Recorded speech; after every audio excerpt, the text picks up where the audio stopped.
Okay, welcome to the Glendale Transportation Parking Commission meeting for January 25th. May we start the agenda, please? Yes. Item 1, regular business agenda. Item 1A, roll call. Commissioner Fuad. Here. Commissioner Sahakian. Present. Commissioner Yakubian. Here. Commissioner Wiseman. Here. Chairperson Welch. Here. Next, please. Item 1B, flag salute. Chairperson Welch. Please rise for the flag salute. I pledge allegiance to the flag of the United States of America and to the republic for which it stands, one nation under God, indivisible, with liberty and justice for all.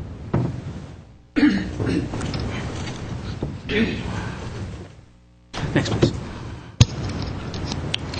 Item 2, posting of agenda. The agenda for the Monday, January 25th, 2010 regular meeting of the Glendale Transportation and Parking Commission was posted by Friday, January 22nd, 2010 before 5:30 p.m. on the bulletin board outside of City Hall. Thank you very much. Next. Item 3 is approval of minutes. Item 3A is December 7th, 2009 special meeting approval of minutes. Does anyone have any comments or corrections on the minutes? No. No comments. Okay, we'll accept the minutes. Second. Can I have a motion, please? Move to accept the minutes. Second. Thank you. Next item, please. Item 4 is oral communication. Discussion is limited to items not a part of this agenda. Each speaker is allowed 5 minutes. The commission may question the speaker, but there will be no debate or decision. Okay, I have one card, so I'll go ahead and do the oral communications. Herbert Milano.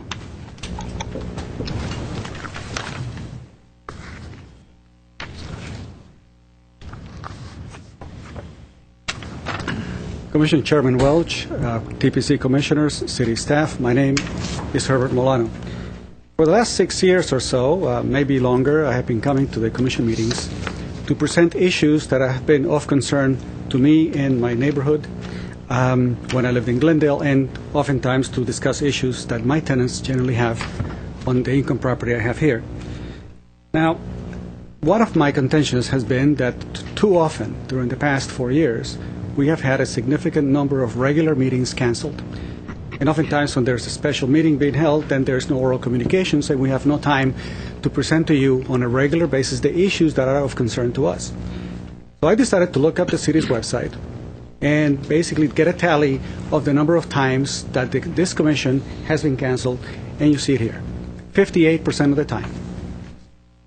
Now, there have been special meetings, but I don't think this is acceptable to basically have a commission, that looking backwards has not had the respect of the public, because after all, you represent the voice and the concerns of the public for you to then make your recommendations to the City Council. And I know that this is the past, but I'm hoping that in the future you will see the importance of having regular meetings. And I made a list of 20 of the items that have been of concern, that have been brought up many times, and I'd like to read them for you. And you have a copy on the other side of this document. It is my suggestion that traffic fatalities and pedestrian injury trends be evaluated on a regular basis, and that the Glendale Police Department be invited to make a presentation on their findings and the trends. 2, evaluation and reports on traffic and parking tickets for prior year and month to date. I think that by looking at those trends on parking citations, it gives you an idea of how effective they are in solving some of the problems that we have in Glendale. 3, traffic accidents, hotspots, and traffic signals needed. For a long time, we waited for traffic signals on many areas that were incredibly difficult to cross. And as you know, this part is one of the engineering problems having to do with pedestrian safety. The one particular intersection that was of very concern to me is on Kenwood and Wilson. And thankfully, we have a new traffic signal there, and it's been a godsend for all of us. Number 4, traffic congestion and traffic speed along main city corridors. I think that, and I've been promoting for the city to evaluate the speed or the average speed during peak times, because it's the one true measure of how the degradation of the traffic that we're having. There are other ways that you measure, but my suggestion is that you go in that direction. 5, parking deficiencies in multifamily areas. You saw that at the last meeting. Periodic evaluation on-street parking availability trends in the city, especially during peak times around the time 6, 7 p.m. Evaluation of variances requested and granted on new projects. Variances given in the past 20 years and the results based upon those variances that were given and the impact on the neighborhoods. Evaluation of environmental impact reports for new high-rise projects. I think that you should get those and evaluate those before they proceed. Evaluation of prior environmental impact reports and projection on traffic studies performed. There were traffic studies made, presented on the EIR, but they're never evaluated afterwards.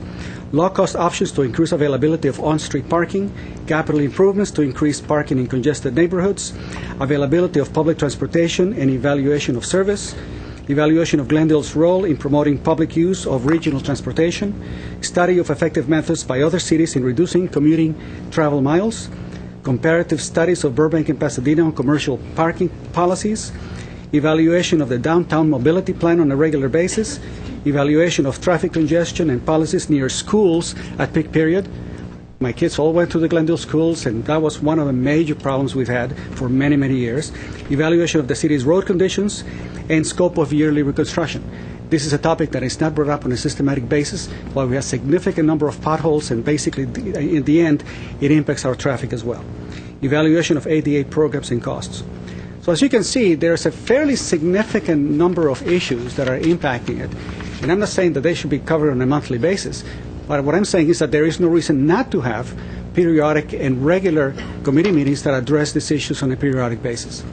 Oftentimes what we see here is policies that are being suggested, written intentions, but we don't get the follow-up. We don't get the results coming back to say, now we're going to evaluate what we said a year ago, or we're going to evaluate what we decided to do 10 years ago. It's never done. And as we can see, many people, especially who live up north, they always say, I don't want to go there, meaning this area, because of the traffic congestion. Thank you very much for your time. Thank you, Mr. Milano. Okay. Mr. Bagdanian, you had a request to move the item number 6 forward. Yes, Mr. Chairman. I think we have a couple people in the audience that I think don't need to stay for the next item. So if the commission is okay, with your permission, I can give you an update, and I believe there might be a couple of speakers on that issue. Okay. Does anybody have any objection Okay, let's go ahead with item number 6 then. Mr. Chairman, members of the Transportation Parking Commission, staff had received a petition that was a complete petition for implementing professional parking program on Windsor Street between Glendale Avenue, Windsor Road between Glendale Avenue and Brand. The petitioners requested the petition because of their residents' concern that the employees of the businesses in the area, auto dealers or businesses that are along Glendale Avenue at Windsor Road, they're parking on-street on Windsor, and as a result, impacting the on-street parking available for the residents. As part of our customary process, we processed the petition. We were planning to bring this item to the December meeting. Because of the special issues that we had in December, we postponed it to the January meeting. We promised that this will be done in January. The staff report has been prepared and ready to present to the TPC. Because we notified the residents, we also involved the businesses that are in there. Obviously, they're impacting the on-street parking. We met with Pacific BMW and raised the issues because one of the reasons that the residents were concerned is employees from Pacific BMW was parking on Windsor Road. And then as a result of that, we had a meeting with the owners of the Pacific BMW, and then subsequent to that, last week, I was asked to attend a meeting of the auto dealers on Brand Boulevard they have an association. Essentially, they deal with all the auto dealers' issues. They expressed a concern as to if and when the city proceeds with implementation of a preferential parking, either it's on Windsor or all the other streets in that area on either side of Brand Boulevard, that could have implications for their customer parking or employee parking, because they do, as a matter of fact, park on the residential street, whether during the day or the afternoon hours. So they requested that we postpone this item to give them enough time to basically auto dealers get together, discuss this somewhat with the city, and see what are the long-term, short-term, and the long-term solutions for that. We also were contacted by the Chamber of Commerce, and the city manager's office attended another meeting just last week that the Chamber of Commerce also came to the city and saying, if let's look at this in a larger scale, and let's not just look at this as one street at a time, because putting in preferential parking in any street, obviously, as you put it in one street, you basically sometimes shift the problem to another street, and if we did it on Windsor, it can shift to other streets in the area. So that I contacted the petitioner. I requested, and he willingly he was willing to consider we postpone this to the February meeting. So I'm giving the commission the information that we will bring this item back to the commission for preferential parking on Windsor at your February meeting. We will also give you an overview of some of the other options the Commission can consider overall, because it is a problem. It's been a problem all these years that along Brand, on both sides of Brand, south of Colorado, all the way to Chevy Chase, we have multifamily residential areas that don't have adequate on-street parking, off-street parking. We also have the auto dealers. We have other businesses in the area that don't have adequate parking for their employees or maybe for their customers. So basically, we have a problem area.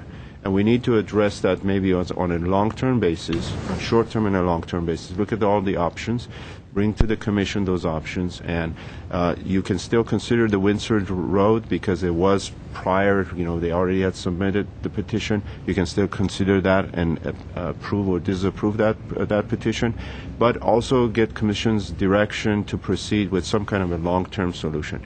In the mobility plan, as part of the mobility plan, we had a recommendation which currently is underway, and two Chairperson Welsh and Commissioner Weissman, both of you were participating with staff to develop or streamline the preferential parking program. In fact, including looking at possibility of creating a parking district. We looked at a larger district area when there's a parking problem. So that's also in the works. At the same time, we're modifying the ordinance to bring it back to the Commission for consideration and an approval by City Council. So all these things are in the works right now, but this will also give staff some time for the next month to put together these long-term or short-term options for your consideration. So that will be on the agenda for the February meeting, and I thought it would be worthwhile that representatives from the Chamber or the auto dealers that are here can also address the Commission with their concerns. So once staff puts this together, and I'd like to hear from the Commission as well, we'll bring something to you in February that you can take action on it, or you have some options for consideration. Can you give us some idea of how long that process might take, bringing revised ordinance through the process? The revised ordinance right now, it's in the works. The planning department is working with us to do that. I would say in the next 60 days we should have a draft, and at the end of the Commission meeting I was going to give you basically our next 4 meetings, what we will be discussing in the next Commission meeting, in the next 4 meetings of the Commission. Until I have a complete package from the planning department working with us, I would say I will be bringing that item for Commission consideration, at least in a draft form. My target is April of this year. I have a quick question. Are we going to be asked to look at the Windsor Road parking, preferential parking plan before we look at your, what I understand to be a more global outlook? And is that sort of putting the cart before the horse a bit? Well, in some ways, if the petition meets the city's requirements and needs to be considered by the Commission, if you decide to postpone it or change it or go ahead, take action on it, but still do these other things, and if there are changes are made in the area, Windsor Drive would also be included as part of that change. Let's say we decided to form a parking district in that area, and we currently have another preferential parking district, not district, but streets that is Maryland, right there now. And if we were to do more of a global approach to it and include all those streets in there, those streets also have to be modified at a later date. In some ways, I feel unfair to the residents on Windsor that, we wait, and this may take 6 months, let's say, or longer to come up with a solution. And it's a very difficult area to deal with, and we may not come up with a great solution everybody wants to buy into it, because it may require, let's say, adding more parking in that area. Purchase some lots, maybe build a parking facility for the auto dealers, come up with something very similar we've done in the downtown for the Brand north of Colorado, where we are trying to form a mobility fund where the revenue from the meters on Brand goes into the mobility fund that can be used for ride-sharing, TDM programs, improving transit in the area. It's more of a long-term approach to that. So I would like to bring this to the Commission. If you, taking everything into account, you want to proceed with the Windsor Drive, you may. That's Commission's discretion to do that. If you want to postpone it, and that's, again, your discretion at that point. Well, maybe you can give us some thoughts on if we were to implement what will be before us. What are the implications of that in terms of the cost and so on of putting something and then maybe undoing it or partially undoing it going forward? That's the reason I felt that we as staff, and I've worked with, as a result of this, Annette Vartanian is also here from our redevelopment agency, Development Services. But also there's the Commission to just give you their perspective, because their responsibility is working with the businesses to, retain businesses in the city and help them with their issues and so on. So internally, staff will come together, Planning Department, Public Works, Traffic and Transportation, and Development Services together to give you an idea of what would it take to do more of a long-term solution to this, which will also involve the auto dealers. Obviously, they have to participate with us. The Chamber has to participate, and maybe one or two members of the Transportation Parking Commission would like to be part of a subcommittee that we can address this issue for a long term. That would be. I will give you those options in the February meeting. Mr. Chair. Jano, obviously the dealerships, BMW, they're concerned that if the preferential parking goes through, they will lose parking on the residential neighborhoods. That's why they want to meet and confer and talk about it, correct? It makes sense. It does, and it has more of a, if you look at all the auto dealers will have somewhat of a similar problem, although Pacific BMW's case is a little different. They just renovated. There were some conditions that they have to meet. But we feel that in general, if you look at that entire area, every single one of the auto dealers relies upon on-street parking for their customers, whether it's on the side street, which is residential, whether it's on Brand, which is commercial retail. So, we want to give you information about Windsor Drive as a separate item for Commission for consideration. Along with that, with some alternatives for short-term, long-term approaches to how do we deal with this problem. What are some of the solutions, short-term solutions? Because what I've heard, they're all long-term solutions. Building parking lots, acquiring lots, and what have you, including the special district. I consider those long-term solutions, at least 6 months and up. What's a short-term solution that staff has been contemplating? Well, that's part of it, that we like to meet with the auto dealers, because if, let's say, we ask them all that park your employees in our city's parking structures and take the B-line, for example, that's as a discussion. I don't know if they will. What would be the incentive, for example? I mean, these are things we need to explore with them to say if there's some short-term parking, can they can lease maybe spaces from the city in our parking structures, maybe empty some parking spaces in their own lots for their employee parking. There is economic ramifications to that kind of a decision, because they definitely want to have their inventory on the lot. I'm sure you will hear from some of them, some of these issues. So before we say these are solutions, I think we have to look at that. Looking at the whole entire issue of residents, property owners that do not use all their parking garages and rely on street parking. So these garages are full, and therefore their tenants park on the street. They rely on the on-street parking. Well, what can we do to get rid of that? I mean, if they're coming for a preferential parking and they have parking spaces that are being used for storage, or they're renting it out to other tenants, for example, we work with them and say, well, we will not approve preferential parking unless you make sure that every space that you have off-street is used for your tenants to reduce the impact. Those are some of the things I can top of my, but because this issue came up at this point, it was part of our downtown mobility plan overall, but I think we can separate this as a special parking area like we did with the Glendale Community College, where we created a large zone around it. We built new parking for the college. We forced the students to buy parking and park in the college, and they did that. At the same time, we put in preferential parking that students now, it's not an area within a walking distance that they can just still park outside the preferential parking zone and then walk to school. So that worked as a good example. But without getting the dealers on board, I think, there's not only the dealers, there are other businesses there. There are office buildings, there are retail stores. They don't have off-street parking, so if it's a strip shopping center, they use that for their customers, and then their employees are parking, 1 or 2 or 3 or 4 employees are parking in the first 100 feet or 200 feet of the side streets. So we need to look at that too, because it will have impact on the businesses too. Again, we don't want to impact the business at the same time.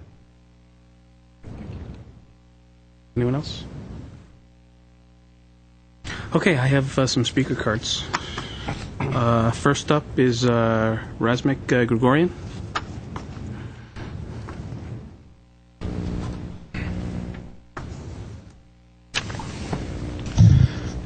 Good evening, commissioners and city staff. My name is Razmik Grigorian. I'm a property owner on Windsor Road, and since this is, I'm sorry, let me just backtrack. Initially, we started this process in June of 2008. We went back and forth. We've been working on this for a while, and we've been very understanding and very compromising up to a point that several times when this item was supposed to be on the agenda had to be postponed for whatever reason. And we said, that's fine, that's great, that's okay, let's work, let's show good faith, let's do it. This meeting, as Mr. Bagdanian just said, this issue was supposed to be considered actually in November, then in December, then in January, and I had a call from Mr. Bagdanian, a very positive and constructive call last week, that if we could postpone this to February. Again, in the spirit of compromise and in spirit of fairness, we have agreed, the residents of that street have agreed to do this, and I need all the other issues that are pertinent to this subject. We will discuss when the Commission is actually actively considering this issue and making a decision. However, I want an assurance, a guarantee that yes, it will be agendized for next month's meeting. I think waiting from June of 2008 to February of 2010 is long enough for all the parties involved to do their job, to do their due diligence, to do their investigation, and to do whatever they need to do to bring this to an end. And trust me, my friends, this street is being strangulated by the businesses around. And as soon as Mercedes-Benz goes on their expansion plan, we will have a chaotic situation in there. So all of that done, I would I would reserve my comments for next week, and next month, and I'm sure most of the residents who have signed the petitions, more than 86% of them living in that street, they will probably, most of them or some of them will be here to tell you what their concerns are. And this 86% of the residents who have signed this petition is considering the fact that the city has as of now, the existing code says any vacant unit is considered a no. So if there were any vacant units which was considered yes, I am 100% convinced that more than 95% of the residents are behind this request, because it really is intolerable. And we have tolerated this for the past several years, and the past 18, 19 months. We will do one more month, but I really need to have this agendized for next month. Mr. Gruen, so you are the applicant for Windsor Road, correct? Yes, I am the driving force behind the applicants, yes.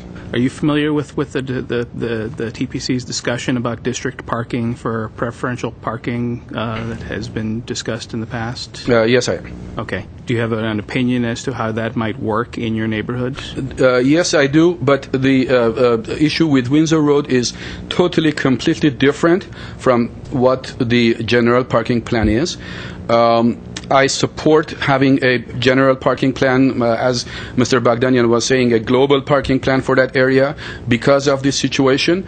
However, again, BMW is totally different. They make great cars. They are excellent business in this city, and they bring a lot of tax dollars in here, and I appreciate that. And some of my friends drive BMW cars bought from Pacific BMW, so I support them 100%. However, they need to also be a good resident and a good citizen in this city. And there is an agreement between City of Glendale and BMW for when they were expanding their business. And as of now, my personal opinion and my attorney's opinion is that they are violating that agreement. So that's basically what this whole thing has come to, to head. What agreement is that? I would assume it's their development agreement. The agreement is when they were expanding their showroom, there is an agreement between the redevelopment agency representing the city of Glendale, representing the people of Glendale, and Pacific BMW. And part of that agreement, I don't have it in front of me. You will definitely be hopefully in your package for next month. And that says that they will not impact in any way, shape, or form, the residential areas, and they will not use the residential streets in the area to park their cars. And I believe, based on my discussions with Mr. Bagdanian, we will have that information in our packet. I'm sure you will. He has already promised that he will do it, and I trust he will. Yeah. Okay. Thank you, sir. Is that it? Yeah. Thank you. Next speaker, Reggie Louie.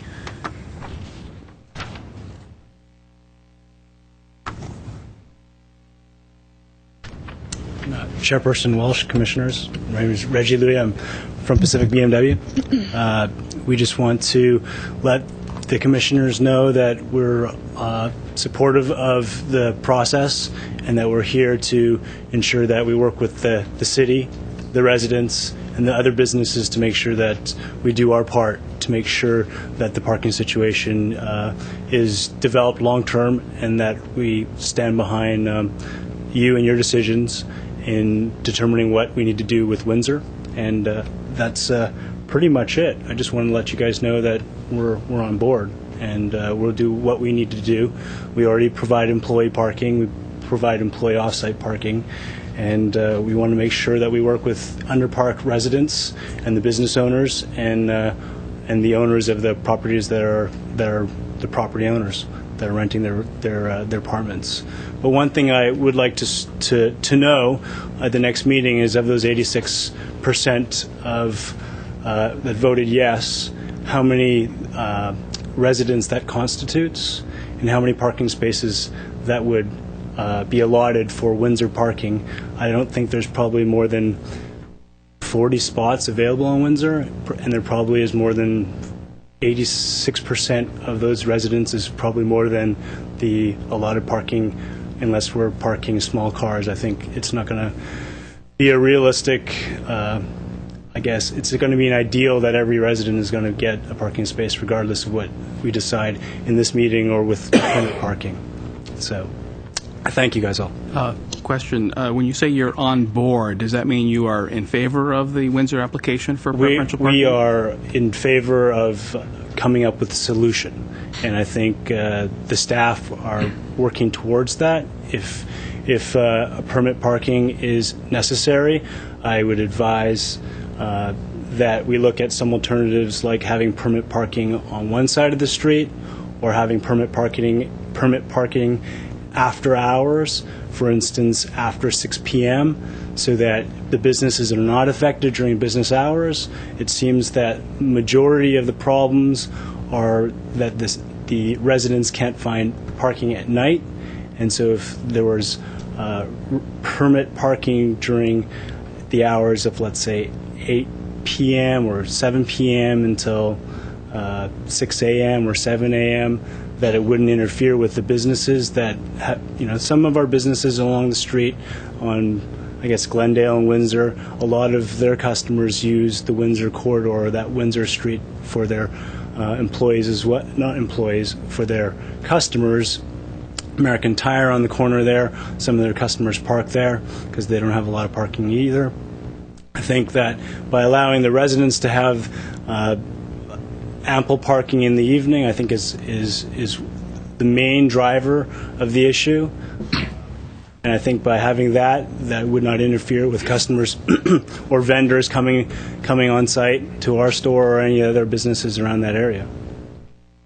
Okay. All right. Thank you. Mr. Chairman, and maybe Mr. McDaniel, if I understand the process, you may sit down. It's more of a general question. We are being presented with a petition for with a preferential parking with certain metrics. Certain times and. Yes, the request. Do we have we don't have the flexibility to modify what they've presented to us? Yes, you can. Well, we can. So if they say they want it 24, we can say no, we want it That's different right. time. In the past, the Commission has looked at it after receiving public input from all interested parties, that sometimes the residents wanted preferential parking 7 days a week, 24 hours a day, and Commission modified that, or staff made a recommendation to modify it to 2-hour parking except by permit. So it allowed the customer parking to occur, but then allowed the residents to park there, with no limitations. Or we restricted it to 5 days a week, and Saturday, Sunday was free for all, and things like that. So you'll have those options based on staff and resident input. Good, thank you.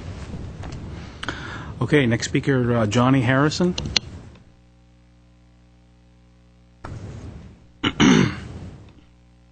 Good evening. I'm Johnny Harrison, president of the Brand Boulevard of Cars. Parking in the city, as we all know, has been challenging, no matter if you're residents or business. And as we continue down this path to try to analyze what is best for everyone, from residents to business, we continue as businesses in Glendale to try to find ways to do this. This being brought up with BMW and Windsor and all is really, we've actually been working on this for several years to try to figure out ways. We've been working with staff to see what we can do about having off-site parking available. We have some ideas that come into play that can help everybody. From a business standpoint, with what's happening on Windsor, of course, has the trickle-down effect of all businesses and residentials. Residents come into play. Similar, like Reggie was talking, as each business impedes on other parking in other areas, it actually takes away from the next one. It's that domino effect. You just sort of just take this one, then if you're using it, and we take this one, then just continues down the path. As we've taught staff about trying to come up with both short-term and long-term solutions for this, I'm pretty sure we can get there. It's just a matter of just trying to, put that square peg to that round hole that everybody, will like it. We're not going to like it. Some of the residents aren't going to like it. Some of the other businesses aren't going to like it. But I think there's a solution that we all can come up with. And it's going to take time. As we talk to staff about, talking about several short-term solutions and the long-term, there's quite a bit of work. You're talking, blocks upon blocks and a lot of businesses, just not the auto businesses, as we were talking about the strip malls and some of the other businesses that are out there. Residents as well that do not have any parking. There's some close to down in South Brand area that the residents, there is no parking at all. There are not even garages that they're using the street for, that we've done some particular counts that, like Reggie was saying, even if we weren't there at all, there's not enough parking for what's actually even there. But I think we can all come up with a solution that makes good sense, both short-term and long-term. We're just going to need a little bit of time to do that. We've just been sort of addressing this on this behalf over the last probably 90 to 120 days of this type of a solution. We've looked at off-site properties. We have visited with the city on both their 2 locations, as well as thirds for parking, to try to be able to come up with solutions that work.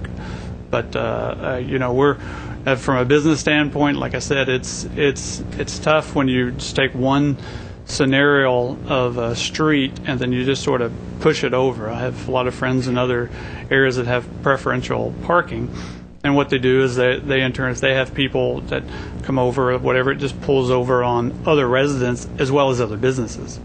And it's a tough scenario, but for restriction wise, we're open to try to find solutions that everybody will win. There's luckily a good part of this problem is that with parking issues, that means we have residents and we have businesses in Glendale. It's a good thing, so it's not all negative. We just have to try to find solutions to balance the two. So that's pretty much really all I wanted to say from the Brand Boulevard of Cars is that we will work with city and staff to try to come up with ways that it's a win-win for everyone. Okay, thank you. Next speaker is Rich Roach.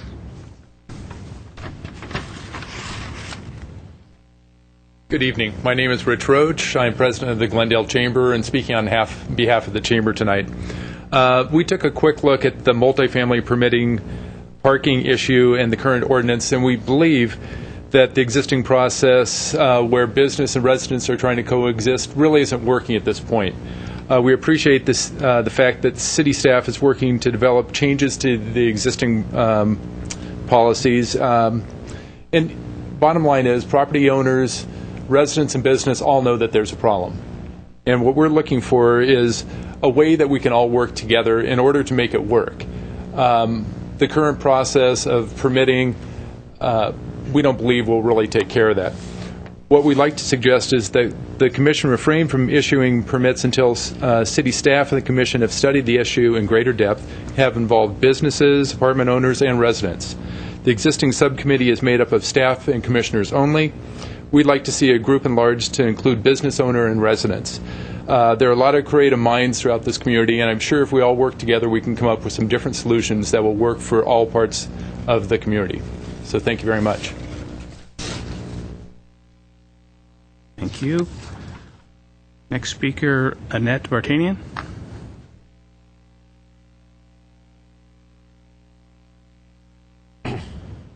Good evening. My name is Annette Vartanian and I work for Community Redevelopment and Housing.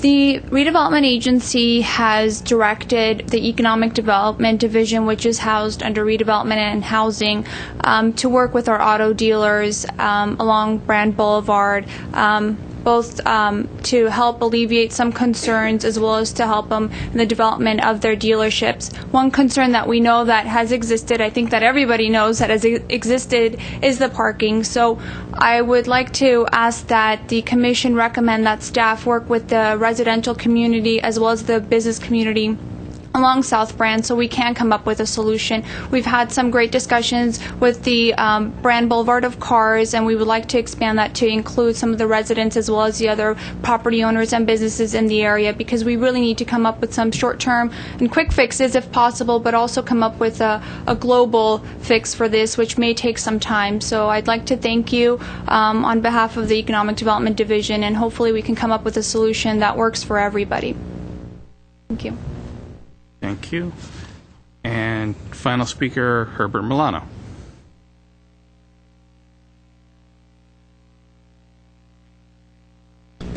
Chairman Welch, members of the Parking Commission, Traffic and Parking City staff, my name is Herbert Milano. The points that I made earlier today during oral communications about the issues that you face is the outcome of policies that go back several decades with regard to city policy.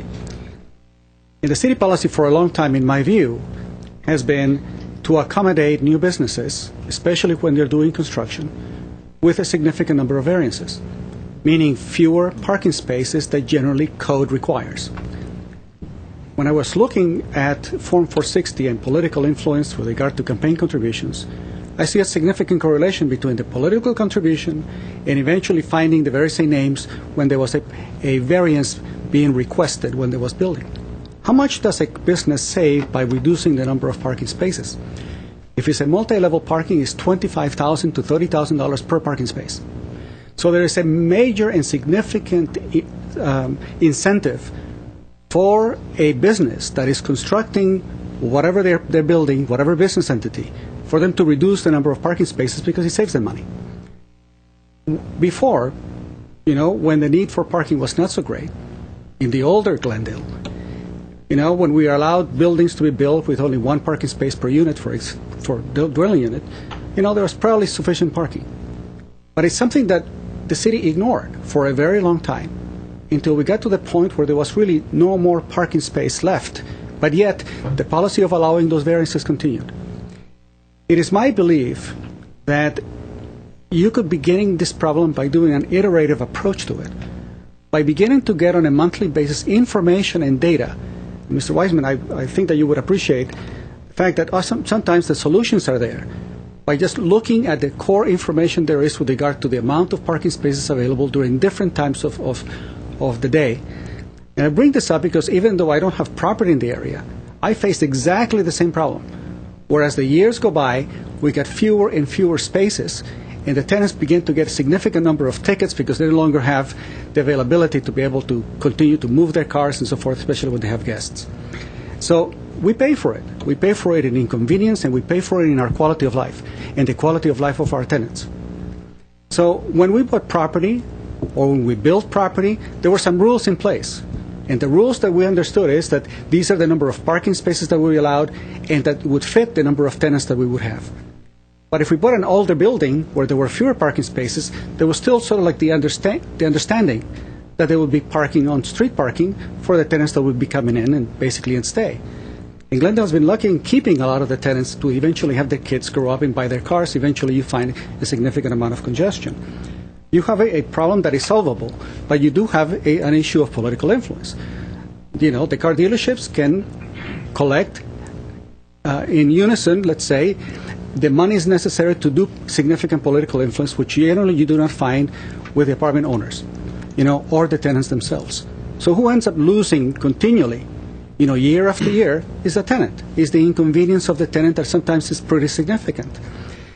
The city could have taken an approach to use capital improvements, right, and create city-owned parking spaces that they could use jointly, maybe for parking underneath and parks above. But for a very long time, the city of Glendale, if you look at the financials, they have continually taken money away from capital improvement and put it in the general fund.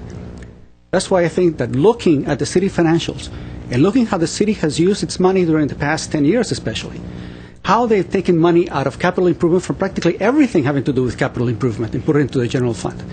This city would have had the money to build the parking spaces necessary and additional parking that could have served, you know, the automobile dealers. And I'm not against business. I've had businesses all my life. But it is a matter that we have to look for proper equity and a proper quality of life for residents. You know, they are the ones who continually have to live there, you know, and the city obviously depends on the income stream that comes from both the property tax, you know, and the automobile dealerships property tax and the revenues that come from the sales of automobiles. But I think that the problem really hinges on those two things, on the undue influence, number one, and on the or the unwillingness, not the capability, the unwillingness of making sure that the capital improvements and the capital funds that were being reserved for capital improvements would be actually be put there. If you take a look at the history of how this automobile sales tax was originally distributed, you find out that money was taken from capital improvements into the general fund, especially in 2004. Thank you. Okay, thank you. I have a question for Mr. Baldanyan. A couple. Do we know right now, are there any other applications that are going through the pipeline, so to speak, adjoining streets to Windsor that you foresee are going to be pursuing their own preferential parking at this point? Not at this point. Usually, when we implement preferential parking, the ordinance allows staff to administratively expand the area of preferential parking if the problem transfers to, let's say, the adjacent street, and the streets from, and then the residents of that street petition. But right now, there isn't a petition that is pending. We have one petition on Highland that's not in this area that is in the works in terms of just applying for preferential parking on Highland. Otherwise, there's no other preferential parking that, at this point, that the city staff is processing. Okay. Anywhere in the city? Anywhere in the city. Highland is outside the downtown area, but it's they haven't completed their petition process yet.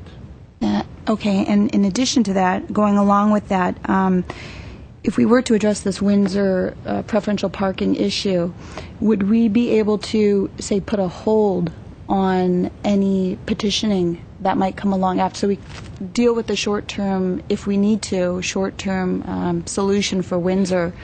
But what I'm trying to say is avoid the situation where as was mentioned earlier, it's the trickle-down effect of neighboring streets. Is there any way to deal with the Windsor Road issue and just put a hold on any? Basically, you set a moratorium. Exactly. Set a moratorium right now. Yes, it's possible.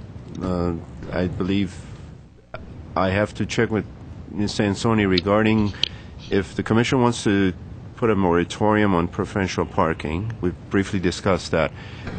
Would the Commission have the authority to do so, or it will be a recommendation from Commission to City Council for their approval? Mr. Chair, members of the Commission, it's a complicated question only because it depends on the particulars of that situation. What typically happens, and it's provided for in the code, is if there is a preferential parking district that's been established, the transportation administrator has the authority to grant other areas preferential parking, but it requires a petition first. And that is for the trickle-down effect, for the effect where you have one area that's preferential parking that's been established. There may be other areas that are affected directly by that preferential parking. But in order to place a moratorium on a petition, I believe we would need the approval of a city council and some type of ordinance, because the code doesn't allow for a moratorium at this point. Most of our moratoriums are done by ordinance. And I'm just trying to bring that issue up to perhaps avoid, obviously I feel the plight of the Windsor Road, the residents and those involved with that street, waiting so long to bring this up. I'd hate for that to have to happen again to other streets as we're looking at the bigger picture of this district preferential parking. And the district preferential parking, Mr. Chair, members of the Commission, the idea of the district is to bring in all of the concerns in a wider area than is usually done with a preferential parking district, which is limited to a street. The wider area, a strategic plan, if you will encompass a greater area, and that would be the intention, is to bring in all those others that may have that trickle-down effect as well. Mr. Chairman, one of the options we were planning to include in the staff report to the Commission in February would include essentially putting in a moratorium. Now, how we get there would be something that staff will research, and with City Attorney's Office, it might require a recommendation from the Commission City Council to impose a moratorium. In the meantime, let's say one option, you could go ahead and approve the Windsor Drive petition, but no more, and then implement a moratorium until we streamline the preferential parking process that will include a formation of district parking in a specific area, and then also doing a comprehensive study with the auto dealers and the property owners and the chamber on looking at what other options we have, short-term and long-term. So those will be all those options that I needed a little bit more time to make sure that I can bring you a report that will include those options, so that we don't have to discuss it and then postpone it to the next meeting. That way, you at least, whichever option you approve, we can go ahead and work on it while we may be exploring other options at the same time. But just to be clear, we are going ahead with the hearing for Windsor next meeting. Unless the Commission wants not to do it, our recommendation is to have that item on the Commission agenda for the February meeting. I think just the opposite. We want to guarantee that we're going to do it. Yes. As Mr. Gregorian asked. Yes, it is. As far as staff is guaranteeing it, I'm sure the Commission is guaranteeing it. Now next meeting will only be a noticed hearing on the Windsor Road. It won't be a hearing, an official hearing, or on the global. No, I will. So far, it's informational for that. Commissioner Fraud, yes, we will just include Windsor, but as part of that report, we will also include options for consideration. For example, if a moratorium is what the Commission wants to approve, we will let the Commission know what would it take to do a moratorium, and then it will take a council action, so we will spell out a motion for the Commission for consideration. If formation of some kind of a subcommittee or for the long-term study of the auto dealer area parking issues, we will have something for that as well for the Commission to consider. Any other questions? Yes, Mr. President. So we're hoping from here until the next meeting, in 4 or 5 weeks, the chamber, the businesses, and the residents will meet with staff and maybe some commissioners, and we'll come up with an amicable solution to this, so we don't have to bring in the same petition for preferential parking for Windsor. From a timing standpoint, we may not be able to get all the parties involved and to agree on it, but at least the concept of, we'll explore the concept, as I said, with our other departments in the city, put together a concept of working with the auto dealers, working with the property owners to address the long-term needs. Then, with respect to moratorium, we'll come up with, working with City Attorney's Office, the option of a moratorium so that we don't just keep doing this until we find the solution, okay? Specific to that area only. And then we will also give you the option of considering Windsor Drive and approve or deny that petition separate from all these other decisions. I think it's going to take longer for us to get all the involved parties together to come up with a group that is willing to work with us and be able to do this long-term solution. And so the next meeting, Jono, will be more of a progress report presented to the Commission of what happened in the last 4 or 5 weeks between the business and the residents, or, like Mr. Gregorian said, he's looking for a solution at the next meeting. I don't think we will have all the solution. I would recommend that the Commission approve or direct staff to develop a solution, which will give us a little bit more time to work, as I said, maybe form a subcommittee of the Commission and work with the businesses and the property owners. We can still address the Windsor Road issue separately, but I will try to come up with an update and working with the redevelopment staff and community development to look at what are the key issues that we will have to address. So at least we will outline those issues. And then we will also work with brand merchants, brand auto dealers group, designate a couple of people from their group, maybe some property owners, to say, okay, we really need to move forward with this, possibly come up with a timeline, how long it will take to put together some, and then give you progress reports along the way as we proceed, and whatever we accomplish, we'll bring it to the Commission every other month until we come up with the final solution. One more question, Mr. Chair. On another note, I mean, it's a fact that residents use their parking spaces for storage. Is there enforcement at this time? Is the city enforcing that? Because there's an ordinance, if I'm not mistaken. There is some enforcement, but it's a very difficult issue to handle, and we are looking into it again as part of that mobility plan. One of the areas that, in fact, the Commission can consider when we're looking at a preferential parking district, for example, if the people are not using their off-street spaces, then maybe the Commission shouldn't, issue a preferential parking for that district if the permit parking still is going to continue that way. So those are things, but it is very difficult to enforce because we can't just go in and open up a garage unless it's open and we see inside. But there are many of these garages that are closed and, access provided from the inside, so you don't really see if it's full or not. And there's also no way of finding out if somebody's leasing their parking space to somebody else. That's correct. That's also part of our Commission mobility plan issues that our subcommittee try to address. It's a difficult enforcement issue, but we are trying to put some language in the code to address that. So this gives us the ammunition to enforce it. Thank you. And taking from what you said, when we consider the petition next week, we will not have any information on how off-street parking garage is being utilized or not utilized. We're going to give in our staff report on Windsor specifically, we will give you the number of units that there are, how many off-street spaces that we've observed in the field, and on the average, if you take, let's say, 1.75 cars per unit, how many spaces that, if there was no other problem, how many spaces those units need, how many are on street, and what's the shortfall, what's the deficiency. And then we'll give you all those numbers. And then accordingly, you will see how is that neighborhood, even if you factor out all the employee parking that is as a result of the businesses there, is it really going to solve the problem? It will obviously improve the problem if those employees are not parked there, but it may not solve the problem.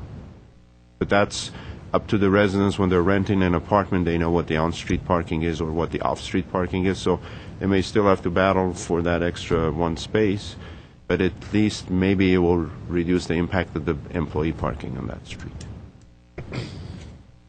One last question. Yes, one last one, Mr. Chair. As far as variances, new developments, this commission doesn't have much of a say in that. It's the planning commission, and then it goes to council. Am I correct? That's correct. That is correct. What is it going to take for this commission to be able to give its input to the planning commission when it comes to new developments, and when we're looking at the ITE trip generation or parking tables, to be able to say that shared parking doesn't work in the city of Glendale, or these numbers don't work in the city of Glendale because of the situation we're in right now? We'll take a council direction to do so, number one. I mean, this is something that if the commission desires, and obviously it will change the frequency of your meetings because the planning commission meets more frequently than the transportation parking commission, and there's some process that's involved, and that would be something that, based on these justifications that the commission wants to provide to the city council, that this is something that should be considered also a recommendation from TPC for the issuance of variances to the Planning Commission before they take action on a project. It will be quite an extensive effort, but it is something that is not part of your responsibility right now. But if the Commission desires to do that, it will have to go to the City Council for their consideration before we can do it. But it is possible. I understand it's not part of our responsibility, but this commission is left with the impact, and we're dealing with it, and that's the preferential parking request that we've been getting every month. I don't know about my colleagues, but my position is... I agree with you. For this commission, we're a body here. There's some experts amongst us on this subject. I'd like to move forward if my colleagues would like to do so. Is that something we need to make an agenda item for next month, or can we just take some immediate action on that? Mr. Chairman, if you would allow me to bring this one of those discussion items for your February meeting, to allow the planning director an opportunity. I mean, I will pass that on to him, that this is a consideration of the Transportation Parking Commission. Give that staff an opportunity to know, and then I will make sure that as part of our presentation, at least you'll hear what would it take, for example, to do this. Or it will take a council action, obviously, but I will get some information for you for your consideration at your next meeting. Good, I will do jot that down. Sure. Thank you. Okay, unless there's anything else. Okay, so let's move on to item 5A, and just a notice for the crowd. I've only got one speaker card for 5A, so please get your cards in if you want to speak.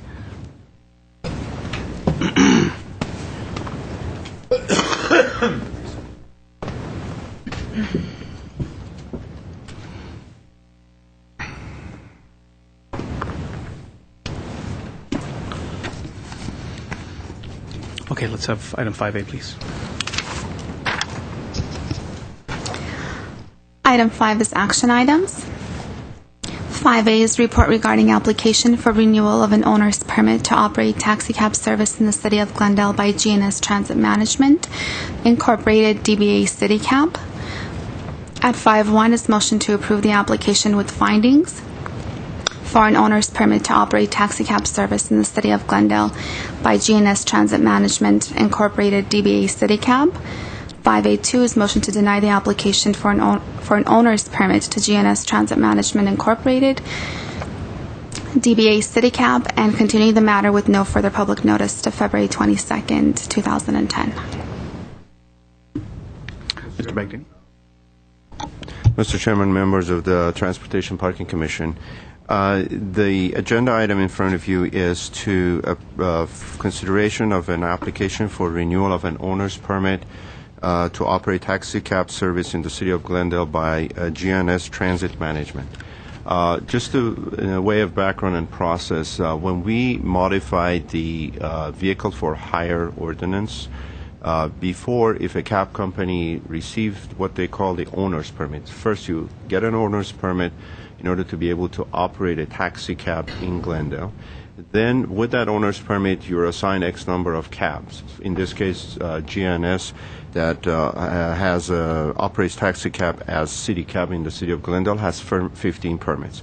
You have to get the owner's permit first in order to be able to operate it. So, what we included in the ordinance was that every 5 years we want to look at each cab company, and we want to make sure that they're in good standing. They're providing quality customer service. They haven't had any problems with their complaints that we've had. They don't have drivers that had backgrounds that are criminal backgrounds or DUIs that would have caused safety concerns for the city.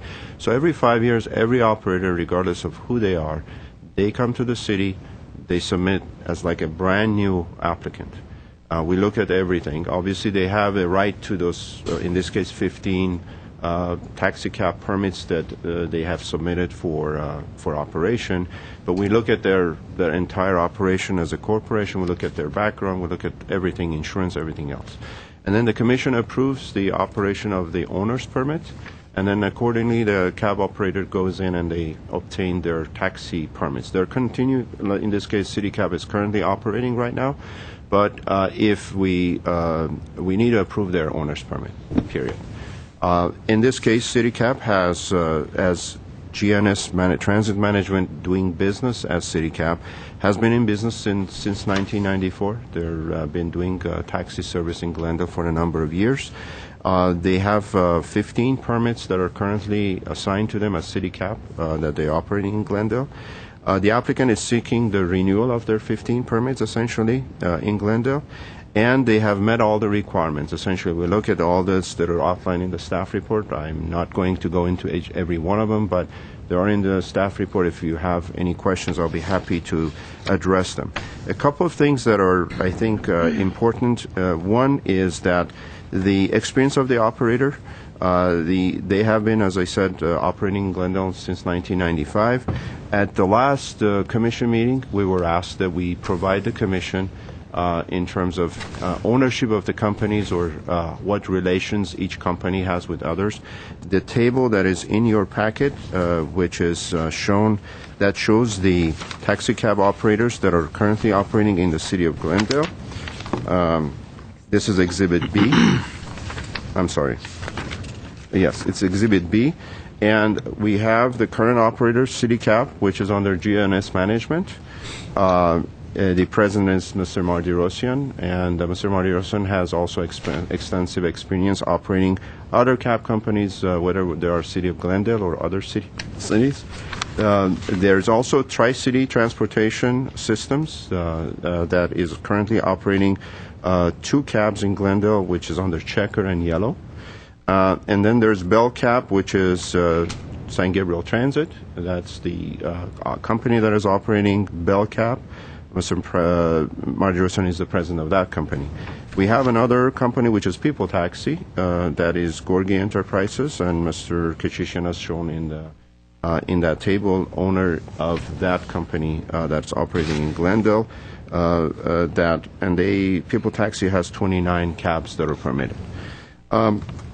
Another update that I provided to you was an update of Exhibit B. We received a new update from Bell Cab and People's Taxi that they changed the rates of the cab fares that they operate in Glendale. This is different. Anush, if you make sure that all the commissioners have a copy of the new one. As you can see in the table, Exhibit B, essentially the 2 Bell Cab and People Taxi have the same rates as the rest of the cab companies. Before, their rates were different. They were a little lower. But most cab operators I would say, in Los Angeles County are starting to base their fare based on City of Los Angeles, which has the largest number of cabs in the region. And in order to make a uniform base fare, because their meters, they don't want to have different meters in different cities. So essentially, all these cab companies are using the City of Los Angeles fare system in order to have one fare. It helps the customer because as you go from one city to another, all of a sudden your fare doesn't go up or drops down. So the new exhibit that you have has the latest fares for all the cab companies operating in Glendale. It's also important to note that from the day that we receive the notice from the cab company that they want to change the fares, we get a letter, city clerks receive the letter, and then that fare becomes effective within 30 days. So they can make it effective in 30 days. The city of Glendale, we do not monitor or regulate the fares for taxi cab operators. It's something like any limousine service or any charter bus service, whatever fares that the cab companies or vehicle for hire companies are want to charge that is economical or it's competitive, we do not regulate it. But we do require the cab companies to notify the city clerk if they're going to change the fare, and there's a grace period of like 30 days, in this case for the Bell Cab and People Taxi for the fares to go into effect. As I stated earlier, the applicant has met all the requirements for the renewal of the owner's permit, and they have some special programs that are also outlined in the staff report.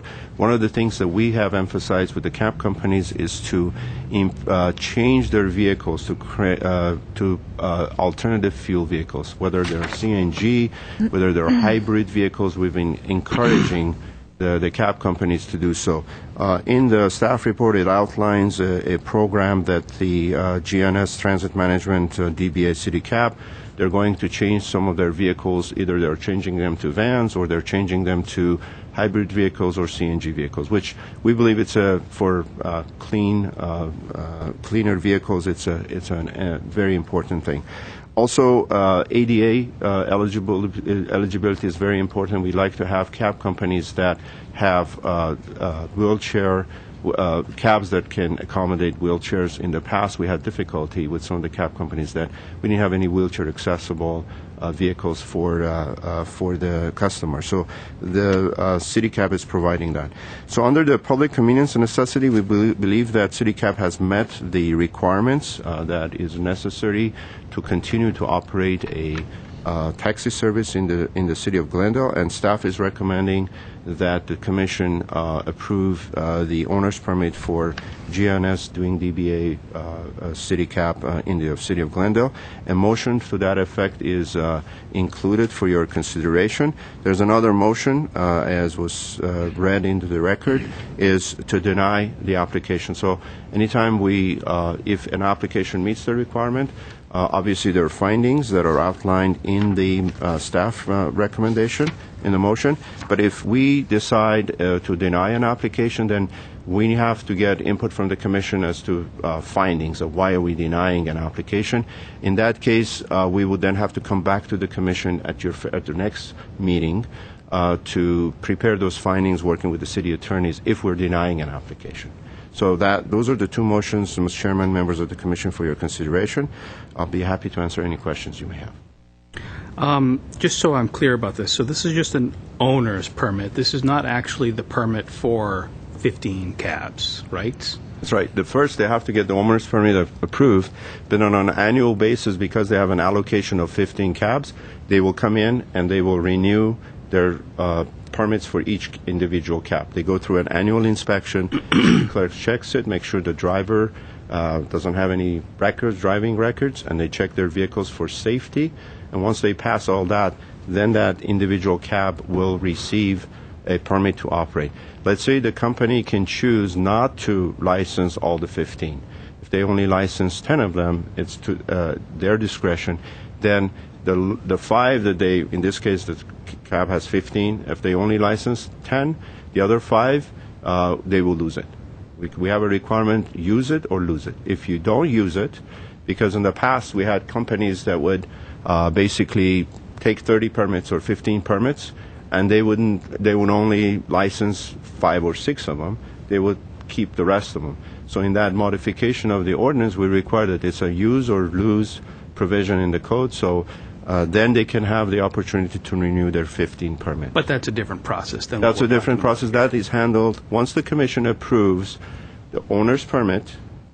And then along with that, you're allowing them to operate 15 cabs with that owner's permit.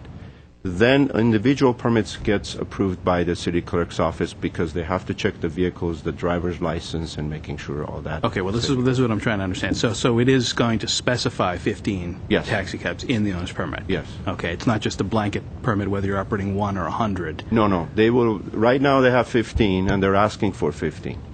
So your approval will allow them to operate up to 15. Now, my recollection is when we do the individual taxis, those are all basically done in a single group one night, right? Where we go through all of the different ones on the annual basis. Is that You don't do not that. correct? You're only doing the non-emergency ones. Okay. These come in every 5 years. The owner's permit, you won't see this. No, I'm not talking about the owner's permit. I'm talking about the individual vehicles, vehicle license, vehicle permits. Those you do not approve. You only approve the owner's permit with X number of permits. Okay. So all right. So right now, if a commission approves the city cab owner's permit, they're allowed to have 15. They're allowed to operate 15. And when are the other operators coming up for their renewals? I don't have the date with me, but again, they're on a offset years. It depends on when they were originally licensed. So what we do is we always, at the end of the year before they get expired, their owner's permit expired, we bring it to the commission. So I don't have that information with me, but they all are going to be coming to you over time in the next year or two because they're all going to go through that 5-year expiration. But they're staggered. They're not. But they're staggered, exactly. Okay. And the issue of the United Taxi obviously had been appealed to council last month, and council also had raised some issues about the ownership concentration. Has the city attorney's office been able to look into that issue of? I requested we don't have a direction from city council to look at specifically whether or not we need to change the combination or the number of cabs that we operate in the city. It wasn't an issue raised by the United applicant that we have essentially 2 companies that are operating in Glendale, and that as a result, we need to create more competition technically in the Glendale to allow them to come in, to add more taxi service in the Glendale. It's all governed under the need and necessity provision of the code, and I think I'd like to have city attorney's office to kind of give you some idea as to how does that work as far as looking at the number of operators in the city, and we'd be happy to come back to you with some more detailed information. But maybe I should ask Chris and Sony to address your question in a different way from a legal standpoint. Okay. Yes, Mr. Chair, members of the Commission. The ownership issue is a difficult one because these are all corporations. Corporations are legal entities of their own, no matter who the president or the corporate officers are. In this case, we are aware that Mr. Matarosian is president, or at least the information that I've received, that he is president of more than one corporation, but that doesn't mean there's a single ownership involved. There was some concern that there may be a type of that the corporations are all acting as one, but they are legal entities. Each one is individually a legal entity, so we have to keep those in mind. The issue before the Commission is really one of determining whether public convenience and necessity is met by each applicant as they come forward to have their owner's permit renewed or to be considered. Public convenience and necessity is spelled out in the municipal code. There are actually 7 individual items that the Commission may look at, and may look at more if it so chooses. The 8th item is sort of a catch-all as to whether, if it's a new applicant completely, then there's an additional public convenience and necessity.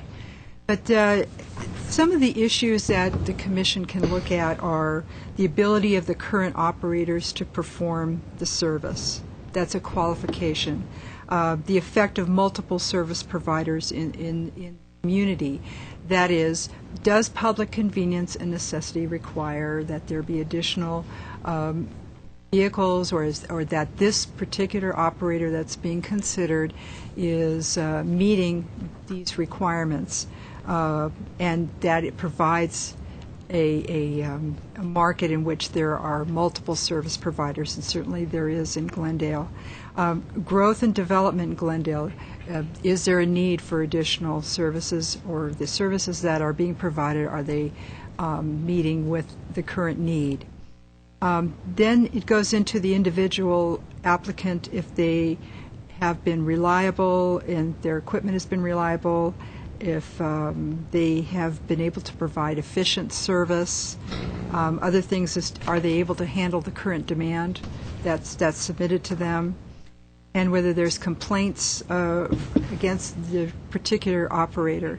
So those are some, and also innovative proposals. For example, the hybrid vehicles and providing sufficient vehicles for disabled customers. So these are the types of things that we look at. They've been spelled out also in this particular application by the staff report, and then there's a letter at the end of the staff report. That's a statement of public convenience and necessity. Each individual corporation has to show that when they come to you for approval of their operator permit every 5 years. But the ownership issue is a difficult one, as I said before, because these are all corporations and each one is a separate corporate entity. And we do have, I believe it's 5 cab operators with 4 different corporations. So there isn't one owner that is operating for the entire market on a legal basis. I'd be happy to answer any questions you have. And if you need additional research done, we can provide that with the next TPC meeting. Other questions? Yeah, I have a number of questions. These are obviously owned by corporations. Do we have the ability to look behind the corporations to see who the investors are, the owners are? The code does not allow us to look behind the corporate entity as you would if you were going to file a lawsuit or look at it from a legal standpoint in terms of whether there's an alter ego or some type of individual that's running all these corporations as their own personal company. We don't have any evidence there. But even if we were, the code is very clear about what the jurisdiction of the commission is, and that is to, excuse me, that is to determine that public convenience and necessity has been met. It has not. The jurisdiction is to deny, deny the application. Well, are you saying that you're saying the commission can't go behind the corporation? That's correct. Could the council, if it so choose? The council, not sure in what respect it would. Oh, look behind. I mean, and I have no idea who the owners are, and I'm not casting any aspersions. But supposing we wanted to know who the owner, who owned the stock, could the council look at that? Well, it certainly there would need to be a reason for doing so. If the city were, for example, in a situation where it was enforcing the code because there was a violation and there was a need to determine whether there was some type of action that the city would want to take against an applicant in a situation where the code was violated. Those are issues that the city attorney might take up at that time. But the city council would be in no different position than the commission, and that is, does the company provide sufficient public convenience and necessity and meet the requirements of the municipal code? And is that a corporation in good standing with the Secretary of State, so that it's an issue of, is this an actual corporation that is legally allowed to conduct business in the city? The issues you bring up, Commissioner Fowd, are good ones if the city were to be in a code enforcement position where it's looking for, it sees there's a potential for violation of code. The city attorney may do some of this investigative action, but it would not be the action of the commission or the city council. Well, so in essence, Making myself clear. Well, you are. Essentially, we don't know really who we're dealing with, and I'm not making any statements about the current owners. Are there any insurance requirements for the Yes, there are. corporations? And presumably this applicant meets those? Yes. That's correct. Is there any ability to, if a corporation, something happens, what's the remedy if somehow we become unhappy with the corporation or they violate one of the requirements? Mr. Chair, members of the Commission, Commissioner Fowd, there are remedies in the municipal code where violations can be dealt with through the code enforcement process. It could be a criminal process with a complaint before the criminal court, or it could be a civil process. There are remedies for code enforcement if a violation occurs, and that is handled by the city attorney's office through the city's prosecutor. There are possibly other remedies that we would want to entertain, such as a suspension, revocation, termination of the permit. Those are all spelled out in the municipal code as well. Commissioner, Mr. Chairman, members of the Commission, just to give you an example, in the past, I can't remember the company name, but we've had this situation where we require that each cab operator has a required liability insurance that covers their limits are set by the city attorney, and then we require that if their insurance is canceled, that we get immediately notified. And so we've had situations that by the time we got the certificate and they it expired, we immediately revoked we suspended their operation until we got the new insurance certificate for that. So we have that power as far as making sure that if companies, like Ms. Sansoni said, if there's something that they fall short of meeting the requirements, or if their vehicles are being inspected on the annual inspection, and we also do surprise inspections that all of a sudden, if any vehicle, for example, doesn't meet the annual inspection, they're not going to get their permit until they pass our safety checks. So those are type of things that we do, again, as part of a regulatory role. We do that. I think the question comes down, Chris, and it's come back and forth for the Transportation and Parking Commission as regardless who the owners are, if there's technically you have two entities or three entities that are operating cabs under different names, can the Commission regulate that? In other words, we can say if one cab company, now you already are operating two cabs companies under two different corporations, you can't have a third company operate. You cannot do it under another DBA, for example. Because that's based on what you see here. You have, two corporations, GNS Tri-City, and we have San Gabriel Transit, that's a fourth corporation, and we have Bell Gorgie People Enterprise, People Cab. Is there a concern, if there's a concern from the Commission as to what we do, change that mix, is the Commission authorized or does it have the authority to do so? Well, Mr. Chair, members of the Commission, we need to remember that the municipal code specifies what the Commission can and cannot look at.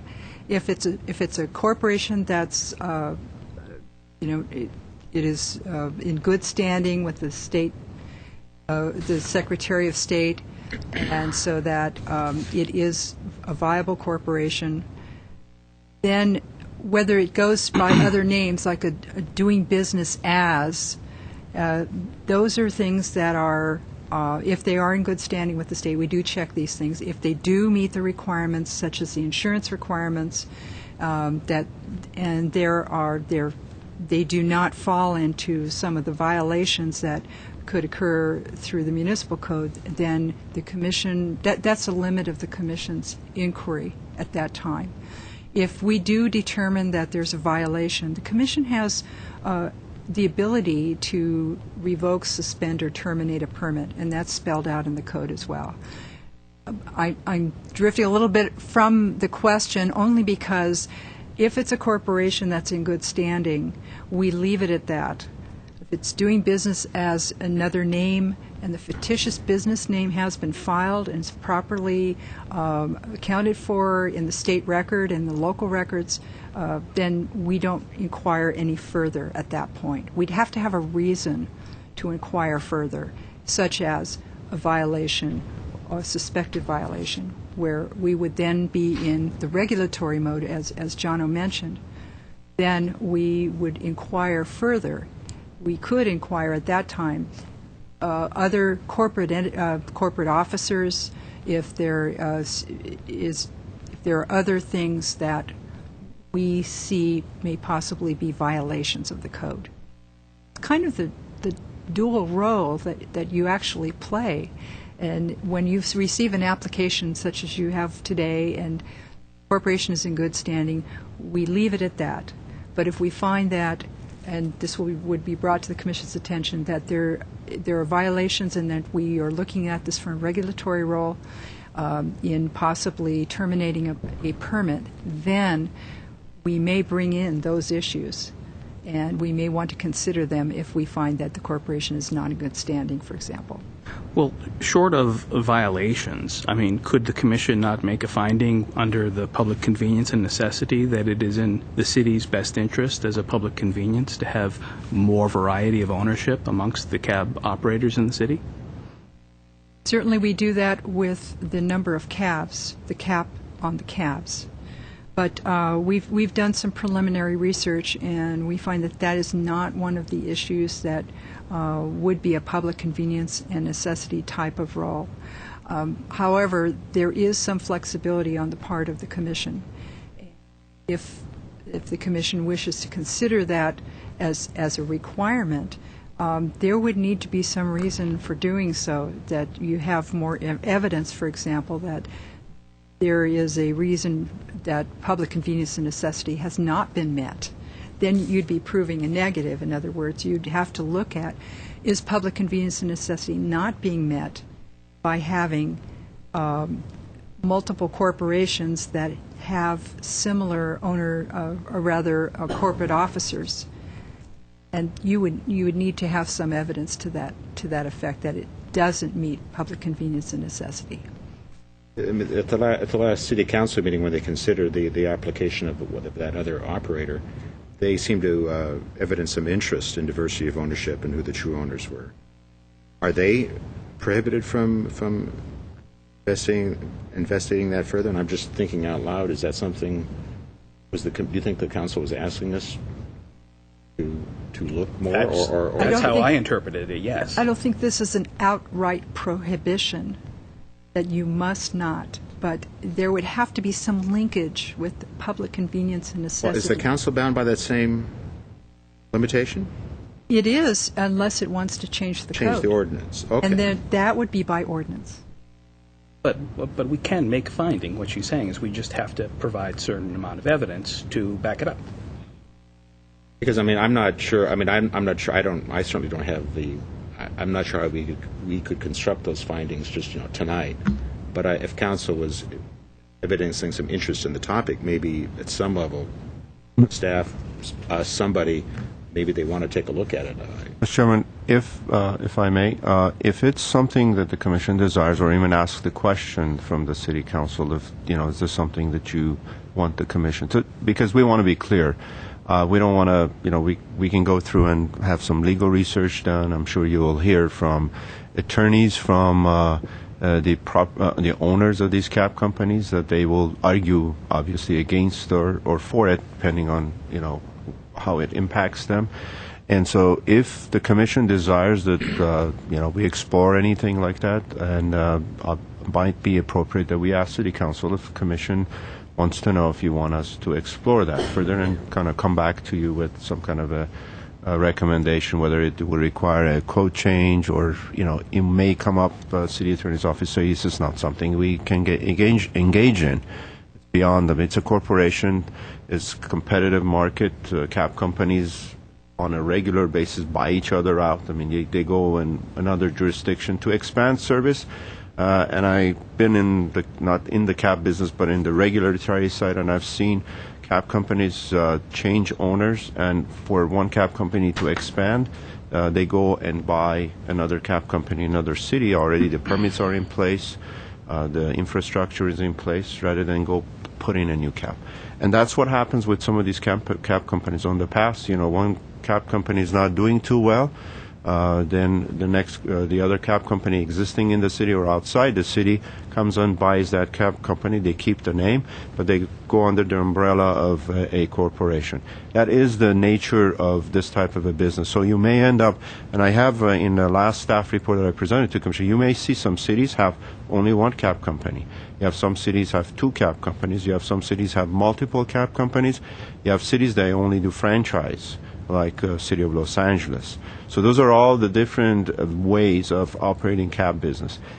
In the past, what we look at each one of these cab companies and said, are they providing the service? Do we get a good customer service? And when you call a cab in the city of Glendale, do you get a cab, what's their on-time performance? 90%, 94%, 95%, whatever it is. If we feel that that's not being met, then that gives us the reasons to say, okay, these cab companies are no good. We should expand the system. But the ownership issue is something that I think might be worthwhile that we, if the Commission, there's a consensus of the Commission that you want to explore that option, that we pass that on to City Council and say, Commission has this concern, not a concern, but this is something that they'd like to explore, get their input, and then we get their direction, and we will be happy to do any legal research, etc., to bring that back to the Commission for your consideration. Mr. Chair, there's another issue, if I may, that comes into these types of decisions, whether it be Council or the Commission, and that is it's necessary, because this is a discretionary permit, that findings be made. And findings are the background facts by which the granting or denial of a permit takes place. If there's a consideration that possibly the Commission would want to deny a permit because there is not enough diversity of ownership in the system, it would need to have findings to substantiate that decision. Otherwise, there may possibly be a challenge to that decision. And that goes for the City Council as well. Findings are facts that are the basis for which the decisions are made. And so I would want to bring that to your attention as well. You would need to have information to show that the lack of what may be called diversity of ownership in Glendale affects public convenience and necessity.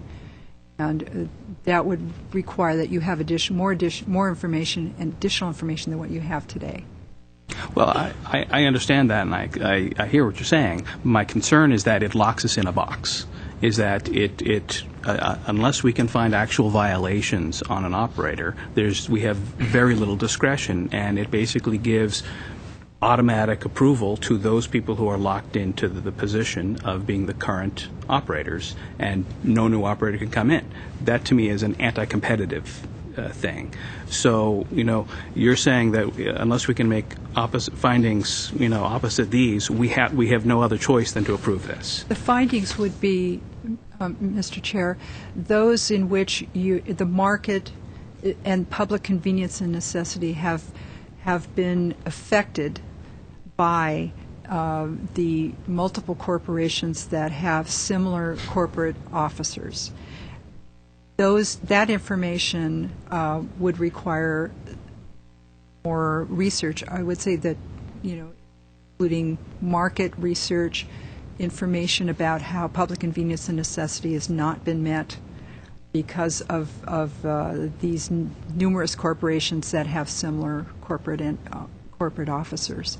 So it's quite a more extensive research and involvement in what affects the market and public convenience and necessity than what we have today. So I don't know that the Commission is actually in a box as much as it is needs additional information to determine whether that is the case, whether public convenience and necessity actually has been affected by these corporate entities. Mr. Chairman, I'm sorry. I'll wait for... Mr. Chair, Ms. Sansone, can this commission set a date of all the permits to expire at the same time, and then at that time open it up to any taxi cab company to come in and apply? I'd like to refer that question to Jono because the code gives each company a 5-year term. That would mean changing the term, I believe, if I understand your question correctly. One of the things we've tried, I mean, they're spread. They're spread over the years. We've looked at that in the past, and so it's something that I'd like to look into and consult with Ms. Sansoni, that if the Commission desires that we set a sunset date and says, okay, whether they've been in operation on 2 years, 3 years, 4 years, or they're almost there to get their 5-year permit, that all these permits expire on a certain date. And then after that, the Commission, you can decide you have X number of permits that you want to allow. Currently, the cap is 82. You want to keep it at 82, you want to reduce it. And then just allow an application period for all companies to apply. And then based on the number of applications you receive, and you can check and see who they are, then you can make a decision on, okay, I'm going to give 10 to this company, 5 to this company, and so you will have multiple companies operating. Again, in the taxi industry, there is not the right way or the wrong way of doing this. What has happened is sometimes multiple operators are not that a good idea. Sometimes one operator or two operators is not a good idea. It comes down to, is the public being served? And if, for the sake of discussion right now, we just said there was one operator in Glendale, like Chris said, we have to make findings that that one operator is not meeting our needs. So even though it's only one operator, it's not meeting our need. And that would make it difficult for us if they met all the requirements for the insurance, they have a good on-time performance, they have no complaints, they provide everything that we're asking them, and they're competitive with their fares. It would be hard for us to say, we don't like the ownership or whatnot, and we need to, we want to have another operator coming. If we approve this application, are we committed? Is it 5 years, or can we change to do away with, if we were recommending to do away with the staggering? Could we say, well, this one's good for 3 years, so at the end of 3 years they're all the same, or something like that? That's a good question. I need to see if we can. If you can hold that thought, and allow city attorney to review. By the way, this is a public meeting. We noticed it publicly. We printed it in the newspaper, which is required. And the taxi applicant is also present here. I don't know if they filled out a card. So. Should we take the or their representative? It might give us a little time to explore that option. Okay. Well, Bill has a couple of comments. And one more comment, Mr. Chair. We need to be very careful in the sense that you introduce competition if there's an outcry from the public about rates, if there's complaints from the public. There needs to be a trigger. Otherwise, we're going to be looked at having something against the current owner and for no reason basically trying to nullify everything and opening it. I'm all for competition. Don't get me wrong, but it's a very sensitive issue. Granted. I wanted to say first of all that a lot of this is a policy issue, which is, I think, going to need to be bumped up to the City Council in some way, shape, or form. I think some of the concerns you're hearing up here have to do with making sure that the consumers of Glendale are served properly and effectively and economically. And as Commissioner Fuad said, and I want to repeat, I have absolutely no reason to believe that there's anything wrong with any of the companies that are before us. Everything I've seen indicates that their record is fine in terms of complaints and on-time service, and the fare structure is not out of line with any other fare structure. I don't have any issues with any of that. I did want to ask our counsel, you had mentioned that making sure that the owner was a corporation in good standing was part of the process of the 5-year renewal? That is correct, yes. Okay. Commissioner. Is that done just at the beginning, or is that checked periodically throughout the time period to make sure that corporate status is... And the reason I'm asking this question, and maybe one of the speakers will be able to answer this, and again, I'm not implying that there's anything wrong because of this. I noticed on the Secretary of State's website that the corporate status for Tri-City, which I know we're not considering tonight, but it's sort of part of this bundle here, had a status of suspended.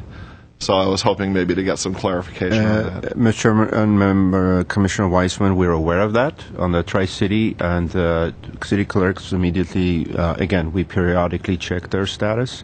We're aware of that. We've contacted the Tri-City, and best of my understanding, and Mr. Rodriguez can say that there is not a suspension. There is an error in their record.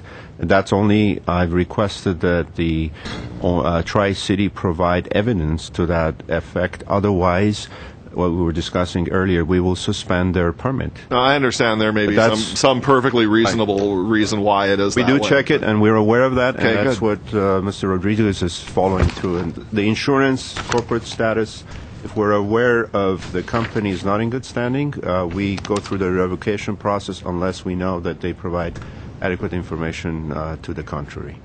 So I guess I would be interested in hearing from my fellow commissioners in what form perhaps might we present this to the City Council for... Well, let's hear from the public first, and then we can have further comments. Okay, first speaker is Herbert Milano.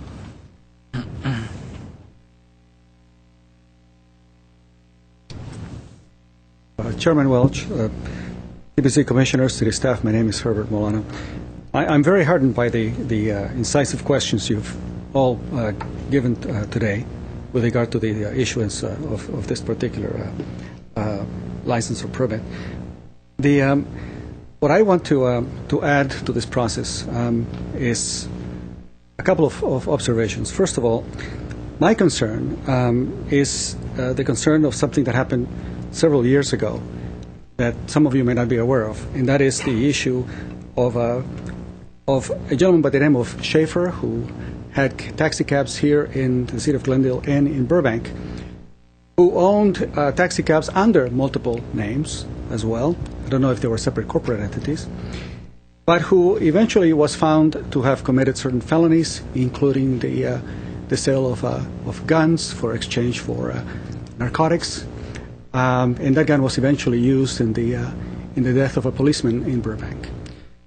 Now, imagine for a moment that one same person is now involved with 5 corporations, right? And it's the same individual who eventually commits a felony. What would happen then, right? I'm not trying to impugn in any way the applicants here. I just want to basically present to you an issue that I think is quite relevant, that there's a lot of competition and there's also a significant amount of political influence. In the case of Mr. Schaefer, I looked at Form 460 and found his name all over the place with regard to the contribution he was given to the City Council here and in Burbank. There's another thing that we also found, those individuals who were looking at political influence, was that he was also using his employees who lived all over the place, and basically they're all contributing to the campaign of a particular council person.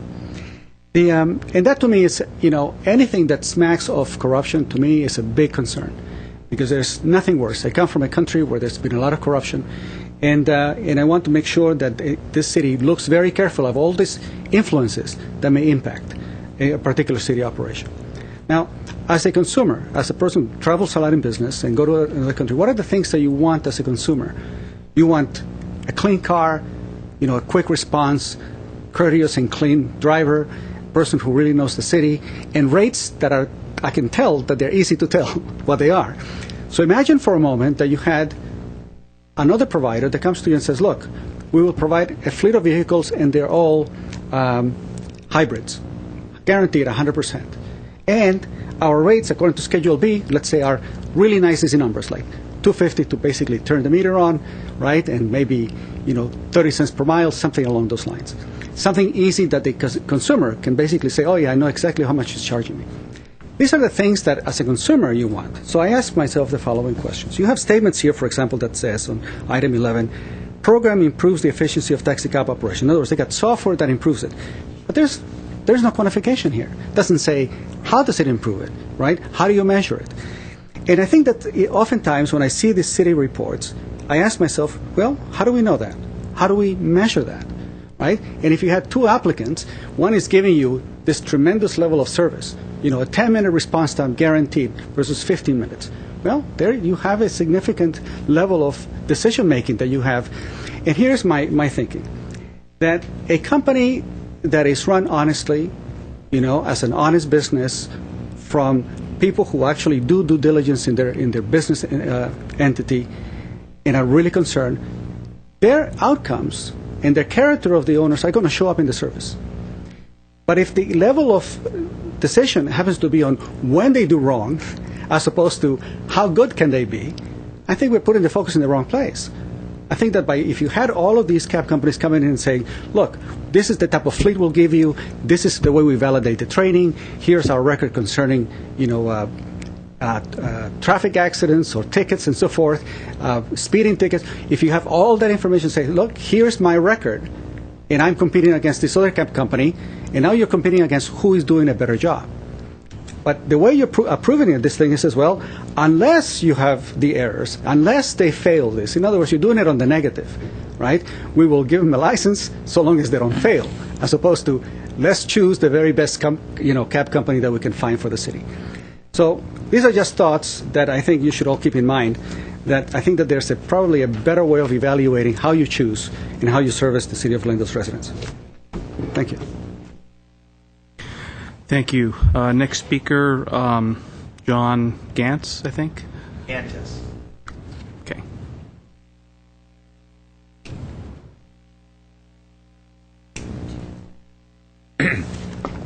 Thank you, Mr. Chairman. My name is John Gantis of Glendale. I represent GNS Transportation. Let me straighten out a few things because I've been doing this for 23 years, and in fact, I'm going to give you a history of these companies. We've talked about these four companies. This is no shell game. And you're going to hear the history of them. And one of the histories is GNS Transportation.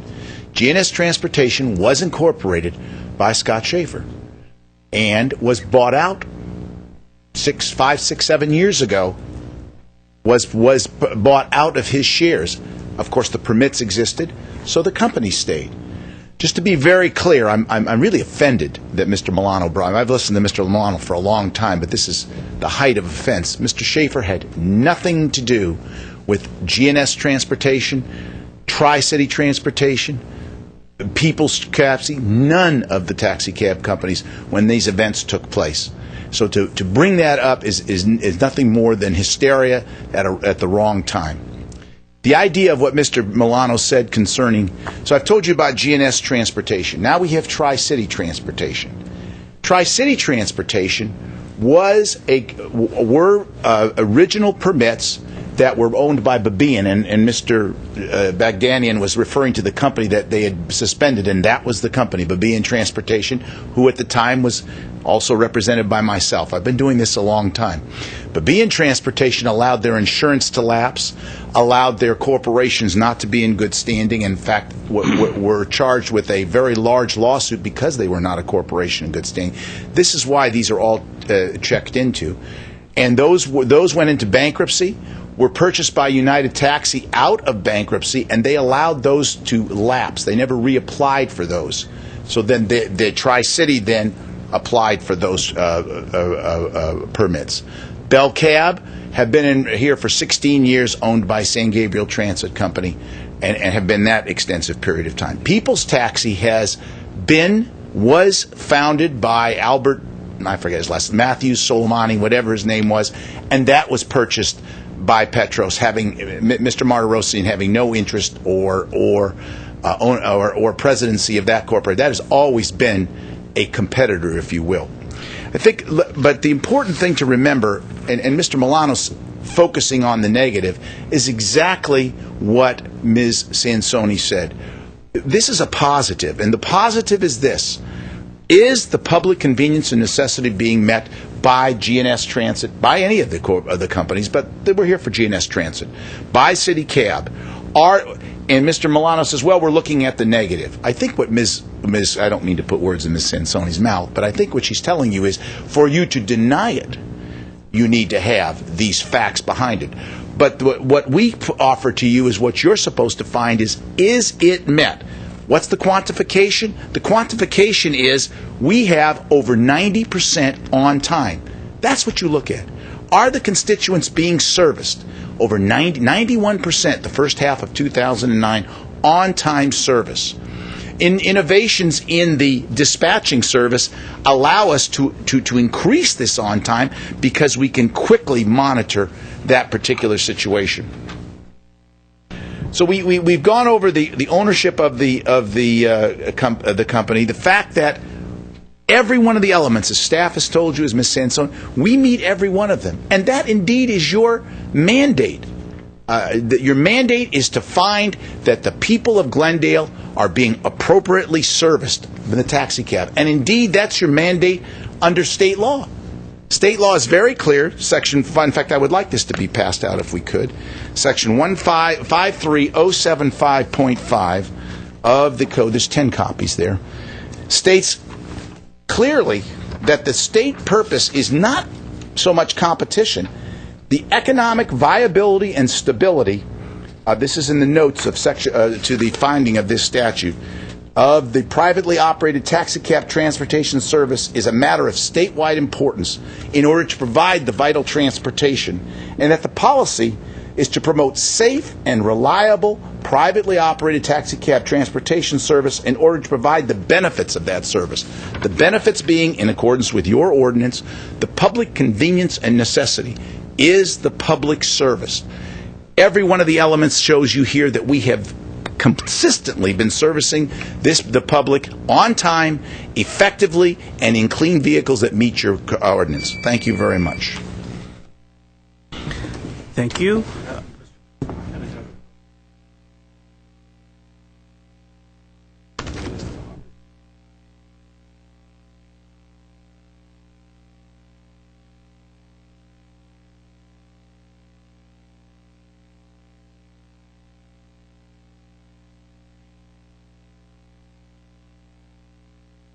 Basically, I believe they're going to be hybrid vehicles that are.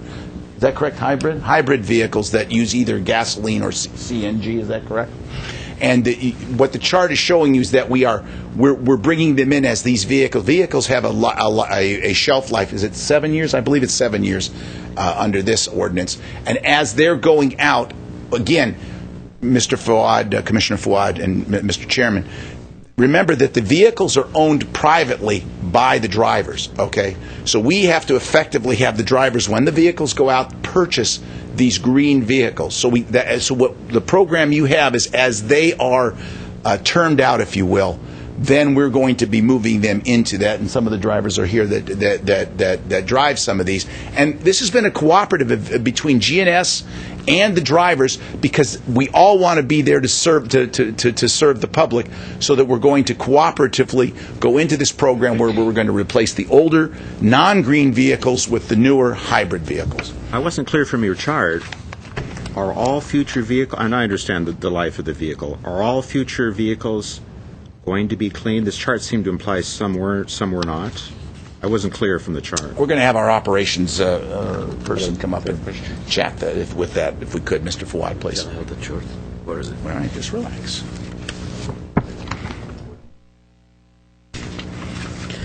Okay. Good evening, Mr. Chairman and honorable the committee members and staff members.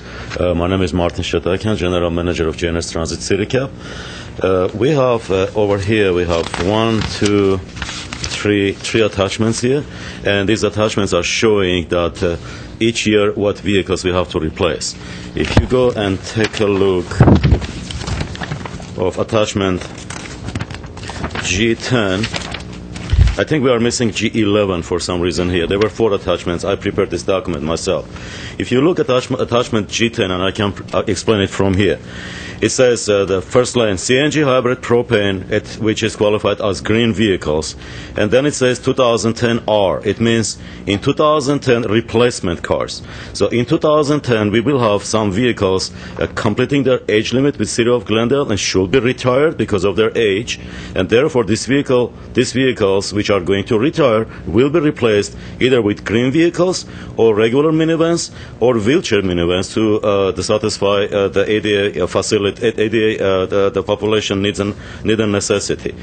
And as you see, in 2010, we will have 2 vehicles replaced, and they are going to be regular minivans. So just to be clear, those are not so-called clean. They're not hybrid or CNG. Well, in 2010, no, we're not going to put any hybrids or CNGs or propane on the road because we have very high demand of regular minivans in the city, and we prefer to go ahead and first put these minivans on the road to satisfy that demand. Lots of people are traveling to airport with lots of stuff, lots of luggages. There is a tremendous need of that.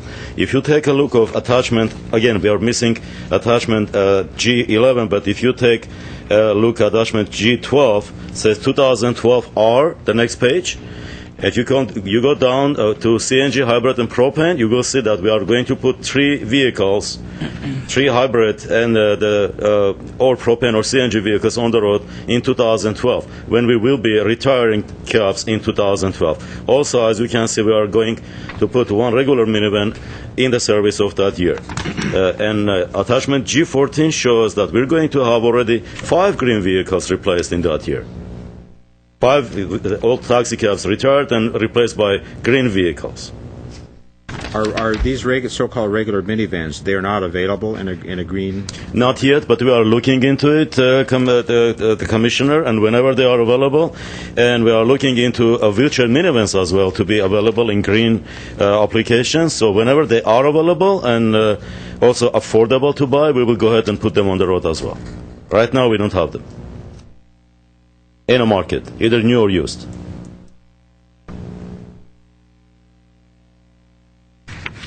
Anything else? No, that's all for now. Thanks. Thank you. Thank you. Any further questions, Mr. Chairman? I don't think so. Okay, thank you. The next speaker is Mr. Sheldon Baker.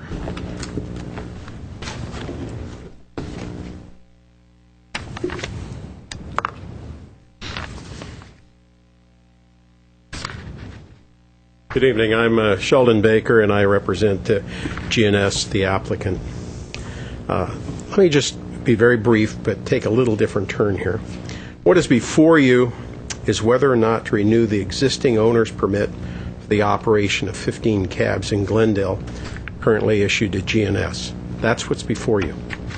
Let me explain what happens when the permits to operate 15 cabs are issued. GNS, similar to other cab companies, authorizes cab drivers to use the individual licenses. GNS has, in fact, retained the services of 15 drivers. Each of the 15 drivers is an independent contractor. Each owns and operates their own cab. They maintain their own cab. Each driver, in fact, operates and owns their own independent and separate business. And each has an investment in that business and in their cab. In reality, each driver competes with all the other drivers, even though they may be under the same cab company. A driver does not receive payment unless the driver operates the cab and has paying passengers. The only money the drivers receive is from the fares that they collect from their passengers. The cab company does not pay the drivers any additional money. These are all independent businessmen. Some of the drivers are here tonight. Their livelihood depends upon your decision. You have a choice to approve the application before you or to deny it. If you choose to approve, then the existing excellent service will continue. If, on the other hand, you choose to deny the application, you're not creating any more competition. What you're doing is reducing the number of cabs currently serving Glendale by 15.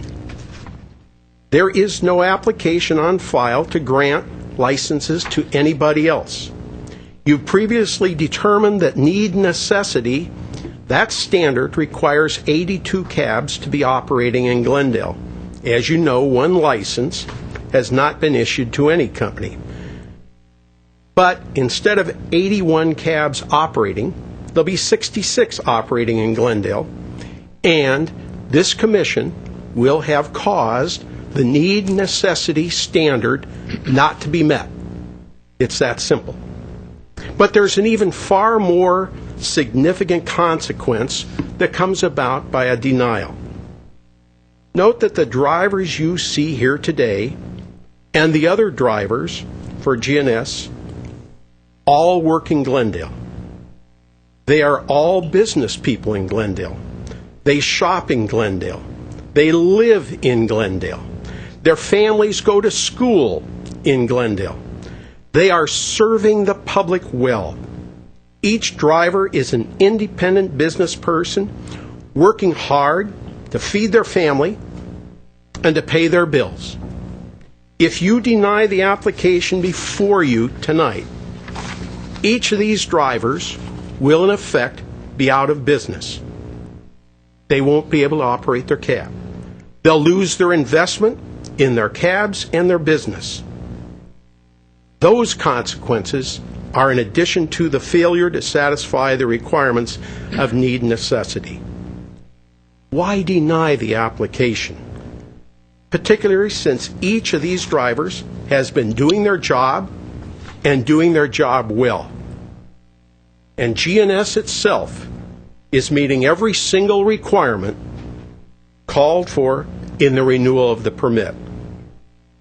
Why bring a close to the operations of 15 Glendale business people and their families? Please vote yes on the renewal of the requested 15 licenses. Thank you very much. Thank you. Okay.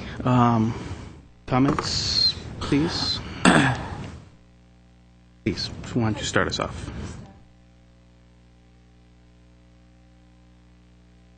Turn your microphone. What Mr. Baker was saying is true. I seem to appreciate that these drivers do have a stake in Glendale. That's not something that should be overlooked, in my opinion. I do have faith in the Glendale citizens to speak up if they find problems, if they find that something is not right, bothersome. I mean, that's one of the great things about the city, is that we do have an active voice among the citizens. And as far as I can see, I don't see any problems or violations or anybody complaining about this company. I didn't really want to touch on the other issue that's been brought up, the M word, monopolization. I know that's a policy issue that might get discussed later. However, I do not subscribe to the thought that more taxi cabs in this city owned by various people are necessarily going to bring down the prices or it's going to benefit the citizens.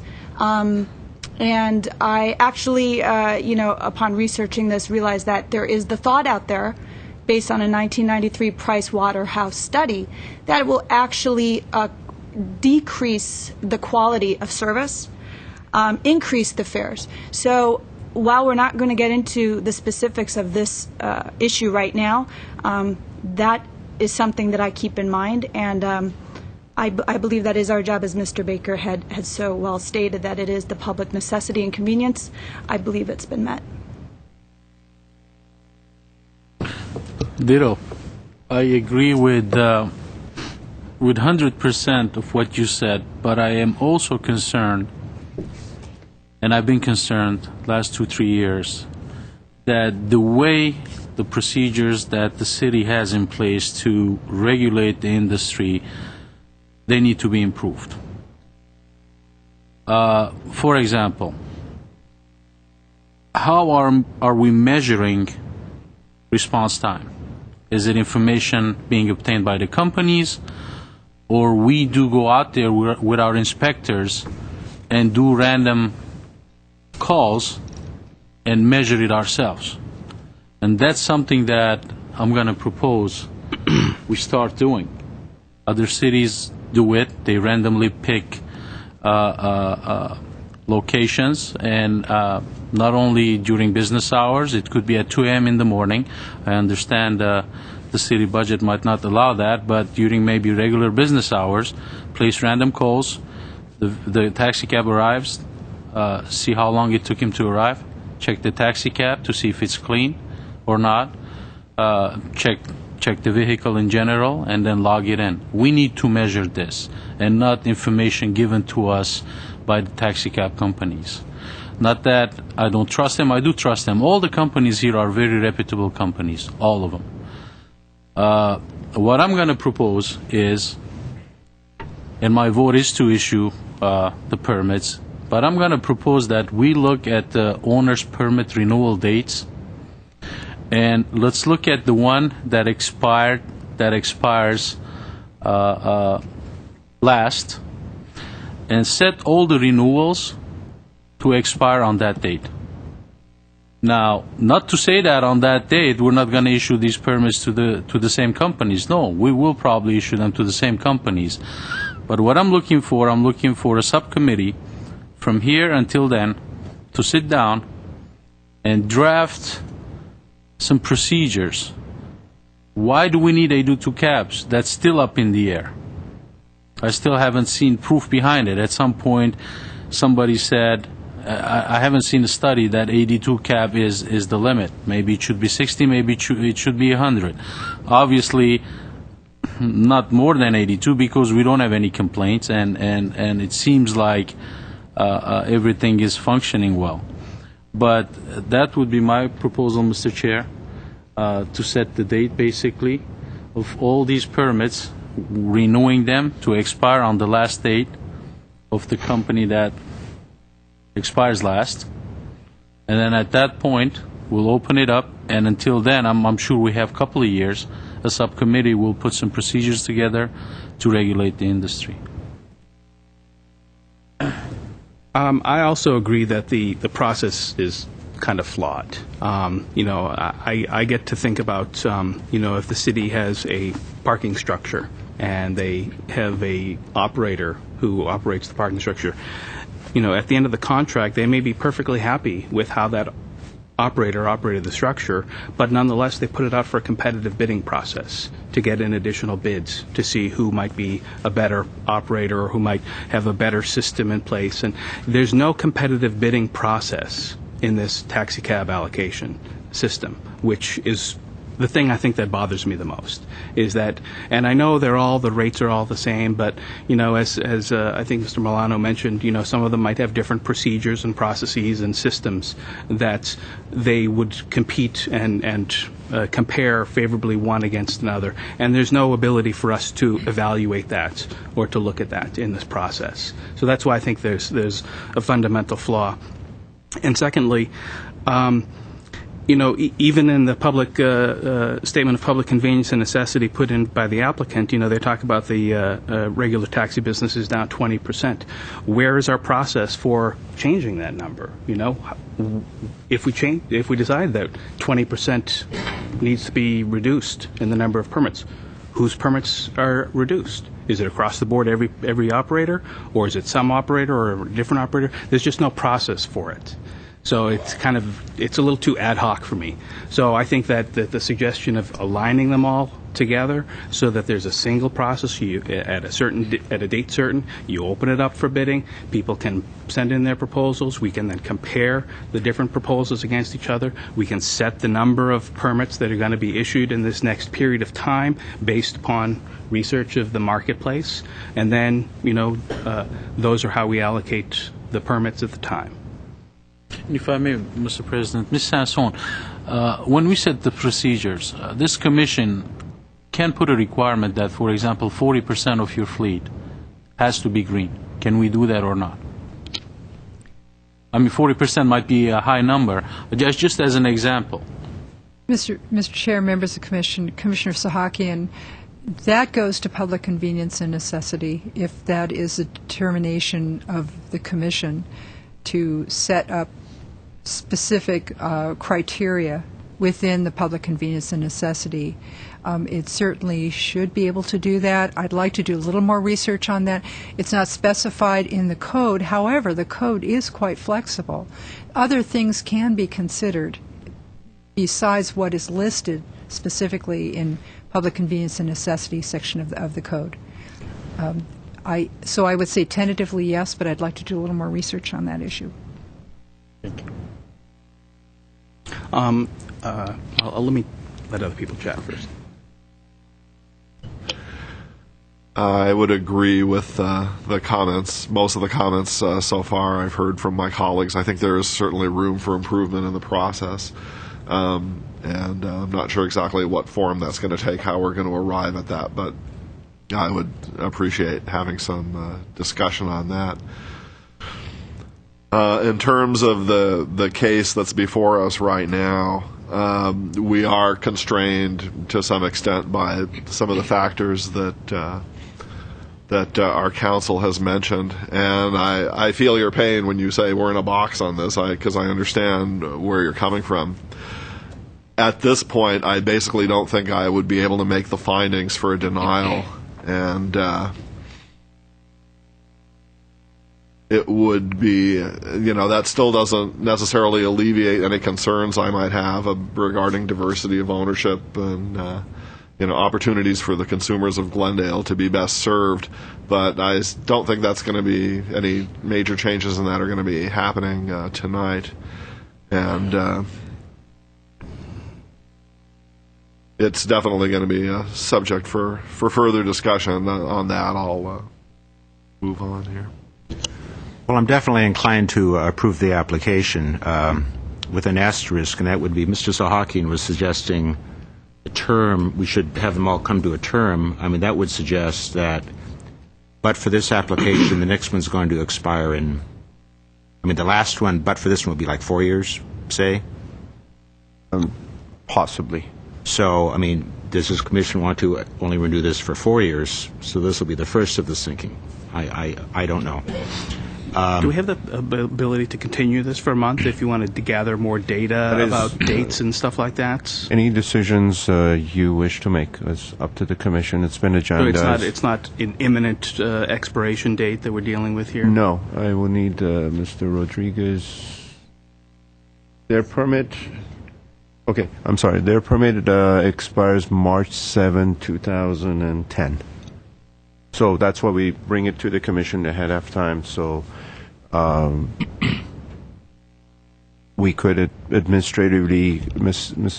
Chairman, if I may, can the Commission right now, just for continuance, extend the expiration date of their expiration date? Let's say 6 months, just for the sake of discussion, or 3 months. So that gives us enough time to try to address some of these issues. Mr. Chair, members of the Commission, Mr. Bagdanian, there is no provision in the code that allows for an extension beyond the 5 years. It says up to 5 years. If the extension, or rather, if the permit expires on March 7th, then that would be the final expiration date. That'll require the Commission can, let's say, based on that, approve this permit, owner's permit, for a year, let's say, just for 6 months. Set a date? Commission does have the authority to grant an application or a permit for less than 5 years. It says up to 5 years. The code requires that it may not exceed 5 years. Because we don't have if the Commission desires to have all these permits expire at the same time, we don't have that date yet. Can we leave that blank? In other words, the expiration date can be left blank, and then we can fill Mr. Chair, if I may, their permit expires in March. We have another meeting in February. So all we need is the date. Yeah, we can bring that to you. My Chairman, if I may, the entire issue that you've raised are very, very good points. And a number of years ago, basically, we were at this spot where we had many issues with the taxi cab operation. That's why we incorporated all these regulatory requirements. We're probably the only or one or two of the cities that really have so much regulation on taxi cab business. I mean, you can go to Pasadena and you can just start operating a cab without need of necessity. None of that exists. Some other cities are the same way. If you have your license, you have a vehicle, dispatch, and whatnot, the cities will allow you to operate. So what we did at that point, we formed a subcommittee of the commission, Commissioner Sahakian mentioned.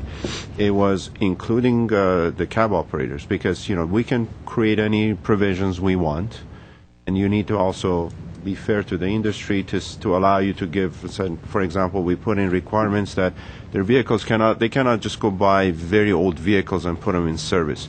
So we put an age requirement. But we did consult with them. I mean, economically, what does make sense? If the commission is going to require a 40% fleet size of clean vehicles, is that technically practical? I mean, we can put the requirement, but no cab companies may be able to meet that. Because of those, it's expensive. Years ago, we didn't have any CNG fuel. We were requiring CNG, but we didn't have a CNG fuel station in Glendale, and we don't have one now. We're building one, but you could put a CNG requirement for the cab operators, but they cannot provide it because there's no place to fuel it, for example. So I think this also goes beyond what we wanted to do. We went to the city council and said these are all the issues that we're faced with the cab operations. We're going to address them, and if council is okay with it, because this is going to require an ordinance change. I mean, we can deal with the GNS right now on an interim basis like next month and say, we set their expiration date such and such a date. But beyond that, all those very good points that the Commission has raised, I think if Commission wants to proceed with that staff will be happy to put together a report to the City Council and tell City Council these are the things we want to do. We want to revamp the taxi permitting process in the city. These are the concerns that comes to the Commission, and we like to proceed with that. And then staff will put together all the legal requirements. We may modify the need and necessity provisions in the code, and we can go proceed with that. That's something for the Commission to consider. I have some just additional comments, if I may. Yeah, please. I hate to bring all these people back for another month. I mean, it would be my view we approve it tonight. Now, in the interest of maybe looking to the future, maybe we do it for 4 years to the last, because if I understand it, we're really going to sort of be in this box, if you will, until the last of the current things expires. So, and these people, we don't want to put them through extra hoops, extra time, extra, attorney time. So, I mean, it would be my inclination to approve it tonight. Maybe it's for the 4 years, not for the 5. And sort of globally, I'm sort of two minds, because from where I sit, I don't think there's a huge. I think the cab service seems to be satisfactory in Glendale, and I don't want to be creating make work for the cab companies, for council, for ourselves, unless there's a demonstrated deficiency. I'm not sure we've shown a deficiency. On the other hand, things like diversity, that has a nice ring to it. So maybe it's a. And I don't want to put extra work on council, and these things tend to take a life of your own. If we have to consider the issues, and all of a sudden there's a marker for them when there really doesn't need to be. So maybe we can discuss that further. What we suggest to council. But I'm interested a bit, and maybe Mr. Bagdanian can fill me in on the clean vehicle issue. I couldn't make heads or tail of the charts, but is it of your view that they're putting them in as quickly as these sorts of vehicles are reasonably available? Again, it's up to the applicant. I mean, we don't require it. Obviously, we desire that new vehicles to be operated. I mean, clean fuel vehicles be operated in the city. And I know in the taxi industry, majority, again, City of LA is the leader. That City of LA, once they set some standards, which they're actually looking at, then all these cab companies, because they have to operate in City of LA, Once they have to meet the LA requirements, automatically they meet our requirements. It's like the fares, LA kind of sets the fares. Everybody will comply with that fare because that's the fare that they need to charge to stay competitive or meet the LA's requirements. Is LA currently considering a clean vehicle I believe ordinance? there is a movement, and I may need help from the I think there's a... I have the article and I have some of the information on it, but I believe they're moving in that direction because they have a franchise requirement, and let's say if you're applying for that franchise, they can put a requirement that this percentage of their vehicles should be clean fuel. May I? Green vehicles and or so-called clean vehicles most likely will be included in the upcoming request of franchise proposal for Los Angeles, the franchise renewal. I'm operating one of the companies licensed in Los Angeles, and that's how I know about this.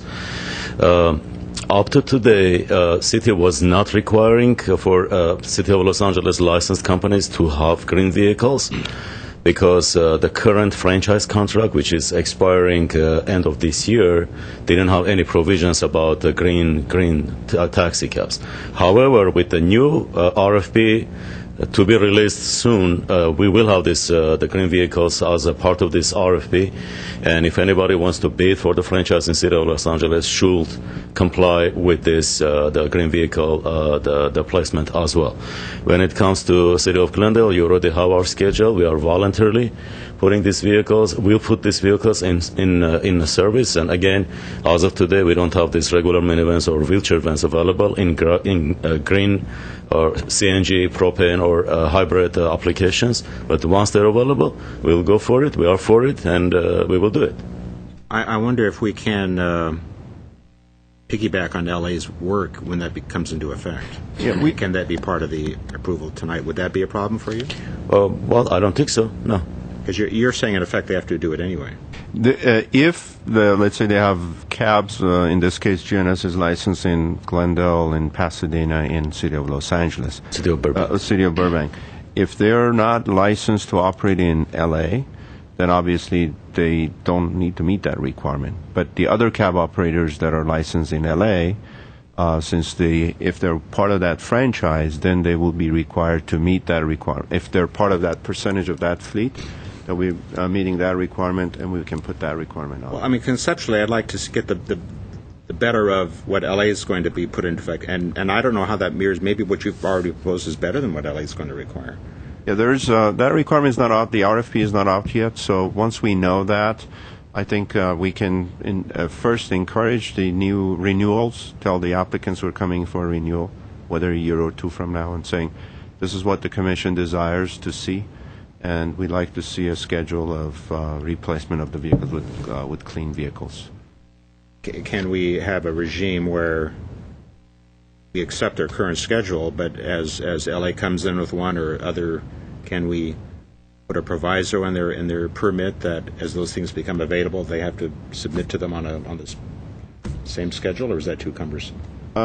Those are, Commissioner Plod, those are items that maybe at the end of your discussion, I'd like to capture all your desires so that maybe we can bring this, agendize it for the Commission so that we can have, these are all the things that we think needs to be looked at. Well, because I mentioned that because, I mean, as I said, I'd love to be able to approve this tonight for them, but for something like this, can we put an asterisk on the approval and say, but this part, the clean vehicle part, would be subject to, I don't know if that's feasible. I think it's feasible. Yeah. And I don't know if that works for the applicant. It's feasible, although, I mean, it's really the applicant needs to ensure the city then that they can meet that requirement. Whatever that might be. It might be just kind of vague, and I don't know what LA is going to require, but maybe we can put in some kind of a provision. I don't want to over-engineer this, but it's just a thought. Provision. Mr. Chair, it's not the only provision that I'd like to see. I agree with you, Commissioner Fouad, but there are other things that I think we should be adding, and that's why I would like to limit the term, and then let's have everything expire at the same time. They don't have to come next month. The attorneys don't need to be here next month. All we're going to do is next month we will just input the date, basically, of when the permit should expire, which is 4 years from now. But I think we should have a date that all the permits expire on that specific date. Mr. Chairman, if I may ask Ms. Sansoni, can the Commission approve this application tonight? And the language in the motion we can modify that says that this permit will expire at the date of the last renewal on one of the current operators. And the date is certain right now. We don't have it here, but it's certain, let's say it's February of 2012. And we just insert that date. Can we do that? I mean, We will need do we really need specific to information because the fact is we don't know what that termination date is. It's a condition of approval. My recommendation would be to get that information and then I'm just trying to facilitate it. Make the decision We can the schedule it next for- month because there's a number of factors here. We would have to determine what the terms are of all the other applicants, of course, and know what the date is of the latest one. I think it's a bit vague. Mr. Chairman, we're going to try to get that date for you, if we can. Hold off. If you have other questions and comments, please proceed, and then Mr. Rodriguez will be able to possibly give you that date so that we can finish it tonight, if possible. If not, we'll certainly bring it back next month. Mr. Chairman, may I just make a comment? I'm in agreement. I do like that idea of having the permits come to at one point. However, I don't believe that should be done until council reviews, looks, and policy starts getting developed on this issue. I just foresee a time when the 4 years come up and all these renewals are done and there's problems. And who knows? There may be problems with the applicants. And then the city is left in a situation that one of the speakers had mentioned. We're not meeting public necessity because there's no cabs on the road. I mean, that's a wild situation. However, I would like to see the policy in place, the guidelines in place, the discussion of how we would like to have it done before the date, so that once the date comes, it would be a smooth process. And that's my one concern. I hate to have a date set, and then through delays and problems, this issue doesn't get resolved, and then we're left with a stack of applications with no guidance and no way to go, no direction. That's my only concern. But I do like the idea of having them come at one point. Well, if I may, I think the thought is we could either approve a 5-year application or maybe it's 4 years. If we do it's 5 years, then essentially we can't. This thing's locked in for 5 years, and we can't do anything. If it's 4 years, then that'll be the first step. Of course, council will have to drive this ultimately. They would have to come up with something, hopefully before the next renewal next year. So no, actually, it would only be when the last renewal comes up. You basically extend this until the last renewal date, and then as each one comes up in the intervening 4 years, we do the same, so that they are all expiring on that same date about 4 years out. Well, yeah, or you could implement some of these options with the next renewal next year. But if you're saying, we don't even have to decide that tonight. Council could suggest, let's do nothing for 4 years. Let's implement some things that'll be effective for the next renewal. Yeah. Maybe the diversity of ownership, that really won't. We can't really act on that until 4 years. Maybe that's something that's deferred. Mm-hmm. I think 4 years probably gives us a logical, helping the applicant, have a settled permit, which is important to them. Mm-hmm. But then we've shortened it from 5 to 4, so that comes up that much sooner. Now, I'm sure they'd much rather have 5 than 4, but 4 is, pretty close. Well, whatever the date is. Whatever the date is. The date is, right. Mr. Chairman, what we'll do is we'll put together, as I said, this is a major policy decision, and there are very valid issues that the Commission has raised based on the current experience with this applicant and the next ones to come. We can put together, if you wish, for your, I think we have a fairly light agenda for the March meeting, which is only two traffic calming items that is there, and it will be a short meeting.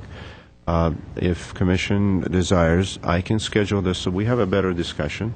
We'll obviously invite other cab companies to provide you with input. We can put together a list of issues and whatnot, and then we will take that as a recommendation, City Council, saying, we run into this, these are all the issues. Whether it's the diversity of ownership is a concern to the Commission. There is expiration of all these cab companies to be all at the same time. So every 5 years, if that's what the City Council wants, we will renew all of them. They can come and compete with each other, and you can decide what the cap is going to be, and based on that, then you can allocate X number of cabs to each company. You can do some research about, is multiple cab operations better or single cab operation? What's the balance? 3 cab companies, different ownership, or 2 cab companies with the same ownership? I don't know. Those are all the key issues that I can bring to you in March for your discussion, and I took good notes. And if there are others that Commission wants to do that, I think that's a good idea. My only immediate concern is the clean vehicle thing. Can we, as I say, in essence, piggyback on LA's, or piggyback on? Can we sort of, rather than accepting this whole cloth, is this the best that can be reasonably done? Can we maybe amend this in the future? I don't know. I think, again, those are some of the things I need to... Maybe they don't even have to do. Maybe this is all voluntary as it is. It's volunteer. As part of our research, we can say, can we go back and say even the ones that are going to be expired 4 years from now, can we, since the ordinance is changing, can you give them a timeline, basically a period of a year or 2 years to meet that, let's say, the City of LA requirement? Because most of these cab companies, we gave them time when we put in the 5-year age requirement for the vehicles to get that. Immediately, it's a big investment for one individual cab driver all of a sudden buying a $40,000 hybrid vehicle. So we can put them out of market.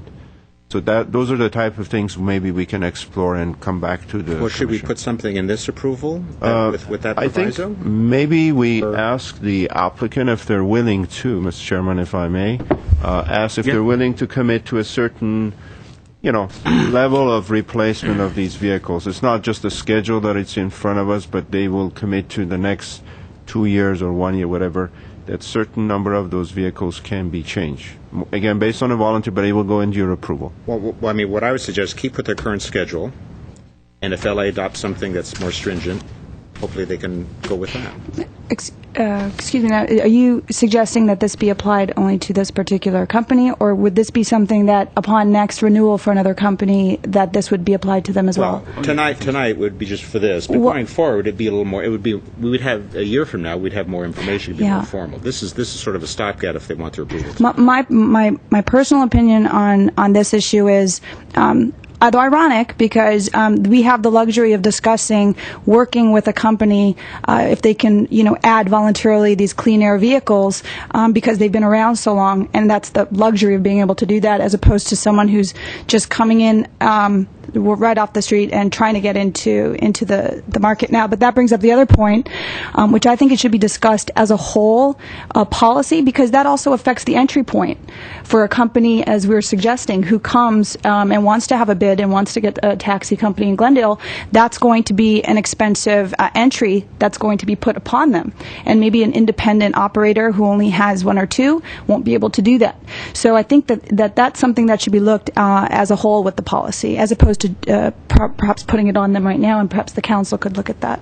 So put no change. So your view would be put no change on. My feeling is no change. I do strongly believe with all of you and what you've said about letting council lead the way in how we can start developing this policy. If I may ask a question then, if we were to take that approach and encourage council to put in some kind of a requirement on that, is that something that could be applied retroactive to even those companies that have been approved? Without research, I don't have a definitive answer, but from my understanding of how these permits are issued, they're be given a certain amount of time. The termination date is 5 years, 4 years, whatever the commission desires. That if we were to make some conditions retroactively, we would be interfering with their ability to run their business based on their already approved permits. I think this may be actionable. We would have to do more research, but retroactivity is disfavored by the courts, if we were to add additional conditions, especially those that are require expenditure of funds for new technology, for standards, by the way, that haven't come out yet at this point in time when the Commission is faced with making this decision, I think is highly risky. I would not advise it. If there is a way that the Commission could either, number one, continue this matter till the next Commission meeting at the end of February, or make its determination with a shorter time frame for the permit, then the Commission and the Council can grapple with so many of these issues that have been raised tonight. So my recommendation would be not to suggest that there be any retroactivity. I think that puts us in a difficult legal position. And secondly, that if you wish to make some conditions on this operator at this time, one of the things you could consider is the length of time that the permit would be valid. Mr. Chairman, I think she's right. I think let's stick to their plan, and our leverage is the length. Well, but I was going to just ask, when is the next I have permit that application? information, Mr. Chairman. The Bell Cab, the last one that will expire is Bell Cab will be December 15, 2013. And when is the next one that comes The next up? one is coming up is Checker Cab. All of them come together. Checker Cab, People Taxi, and Yellow Cab. They're all October 30th of 2011. So if you want to go with the last one, set the approval of this application, then you would have to use the December 15, 2013. Or we could do it to the 10/31/2011. That would give us 4 out of the 5 that we could, at that point in time, with more research and time, prepare for the, alternate that is fuel your thing. discretion. We have those dates. Mr. Chair, though, I mean, it won't be fair to have one company, their permit expiring in 2013, to be able to operate without these provisions and conditions for an additional 2 years. So, and also, I don't think setting conditions on Tri-City today, it's fair. GMS, I'm sorry. It's also fair. I think the right approach is to set the date. Everybody's permit expires on the same date, and then the new provisions, whatever council approves, goes out in an RFP to the bidders, and then this commission, with the assistance of council, basically decides. And only Who at that, operates. and only at Only that at that point, put point. in a green tech provision. Yes, not only green tech. I mean, I'd like to see flat rates to Burbank Airport and LAX. I'd like to see many other things. It's not only 1 or 2 items, and that's why I think that a subcommittee needs to be formed and study how we're going to regulate it. Mr. Chairman, just the whole process. Last time we went through this whole, because there's an ordinance change, it is very tedious. I mean, if we really want to capture everything and make sure there's public meetings, make sure everybody is can provide you with input.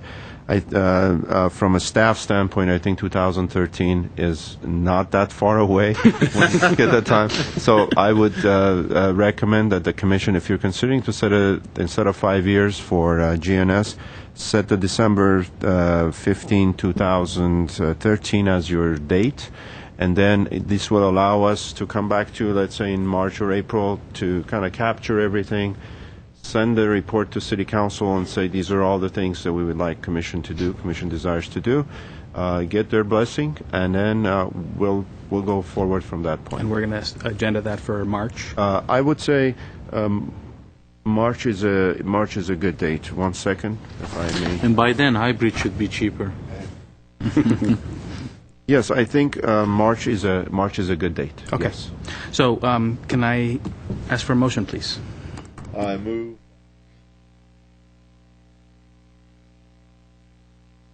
Expiration. That's good. I second. Thank you very much. Can we have a roll call, please? Commissioner Fuad, Aye. Commissioner Stahakian, Yes. Commissioner Yakubian, Yes. Commissioner Weisman, Yes. Chairperson Welch. Yes. Okay. Thank you, everybody. Thank you. Let's see, item number 7, please.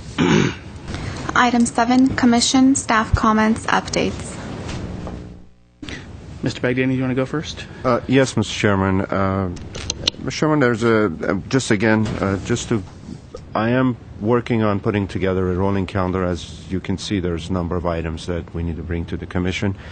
One area that we may need to schedule things in ahead of time relates to the mobility plan. Many of the issues that are being raised, there are issues regarding parking, the preferential parking program, downtown mobility fund that we're putting together on that. Issues about zoning requirements that, as it relates to the parking requirements, zoning code relates to parking, and should those ratios change. There's issues about in-lieu parking fee. We're working with Nelson Nygaard right now, our consultant that has made presentation City Transportation Parking Commission, to develop them, and then we'll be bringing those back to you in the next 6 months as each one of those items gets developed. But for February, as you heard earlier, we will schedule the Windsor Road preferential parking program with all the other potential alternatives for you to consider.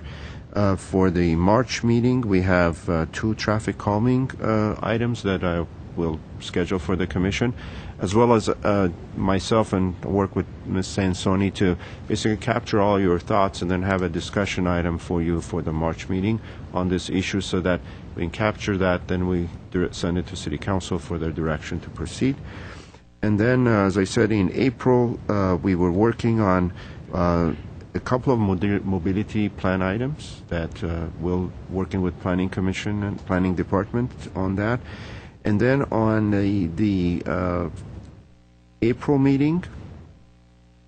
May meeting, we will present to you all our pedestrian safety efforts that are currently underway, whether it's grants that we're getting, what we're doing to date in many of the streets in the city. We've pursued a number of grants in the city that will address school safety issues. We already received some. There's other ones. We'll give you an overview of all the safety improvements that we're making throughout the city. We've done a lot in the city. Yes, there is some safety issues with pedestrians, but there's a lot of investment that the city has put in for pedestrian safety. So that's just looking at 4 months ahead of us, because there's other things may come up that we will need to schedule that along to the Commission. But these are the key items that is coming to the Commission. I will also inform you about a possible not a hearing, but a presentation to the City Council on high-speed rail, because high-speed rail is a project that is moving at a very high speed. This is the California high-speed rail. So we may not be able, because it's a consultant team that they're trying to get all the cities that are along the high-speed rail alignment to get input from them. And I will tentatively, it might be on the February 9th, I will send that information to you, possibly at the 6 o'clock council meeting. But I'll let you know ahead of time as that comes, because there will be a team of consultants making a presentation on the high-speed rail, potential for a high-speed rail in the Glendale, City of Glendale corridor that parallels the San Fernando Road. To City Council. To the City Council, and then we'll input from the City Council first as to, what they think and what the concerns they may have. And then there will be some stakeholder meetings after that I'll bring those information to you, so that if any one of the commissioners wants to be participating in some of the stakeholder meetings in the future, there will be a process. They are going to develop that and let the city know. Those are the updates that I have for the Commission. Okay, thank you. Anyone else have updates? I know the city's embarking on a bicycle plan. Is that going to be brought before the Commission at some point? Yes, we are. We have retained a consultant to update the city's bicycle master plan. We're in the basically contract documentation right now in the process, and we will be bringing back the current bicycle plan with the potential updates that we want to make on the bicycle plan. But at the meantime, you may see that any street that we're paving or resurfacing, wherever possible, we're putting in the bicycle plans that were part of the original master plan.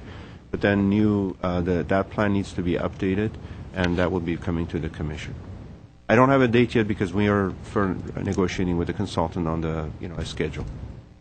Well, because I know I attended several bicycle meetings at the city library in Northwest and other areas. Is that part of this same thing, or is that a separate track from the consultants? It's a place grant. It's a separate thing, but we've retained the same consultant and a staff person that is responsible for the plans will be actively involved in the bicycle master plan update. So we're going to capture everything within the city, all the efforts that are underway right now and in the future. Thank you. And Mr. Chair, and as far as the study commissioned by UC Berkeley to study pedestrian safety in City of Glendale, what's the status on that? Okay, that study, that's part of my presentation. I'll be bringing that. There are components of that study that has to do with community outreach education, that we're working with the school district. There are components of that study where we actually applied for Safe Route to School grant. We've applied and we received approximately $1 million in grant funds that will address like 6 schools, all the pedestrian amenities or Safe Route to School around 6 schools. There's a phase 2 of that. California just released the phase 2 or cycle 2 for Safe Route to School grant. We're putting together a grant application, working with the school district to identify the next 6 schools to be improved for pedestrian safety, bicycle safety. And those are all that I'm going to put together and bring to you probably at your May meeting, just to give you an update. We're working on the bicycle master plan too, so it will all be a bicycle pedestrian safety presentation to get your input before we proceed. Okay. Commissioner Weissman? Do you have any comments? No? Okay, then I think we're done. Motion to adjourn. All right. Item 8, adjournment. We're adjourned.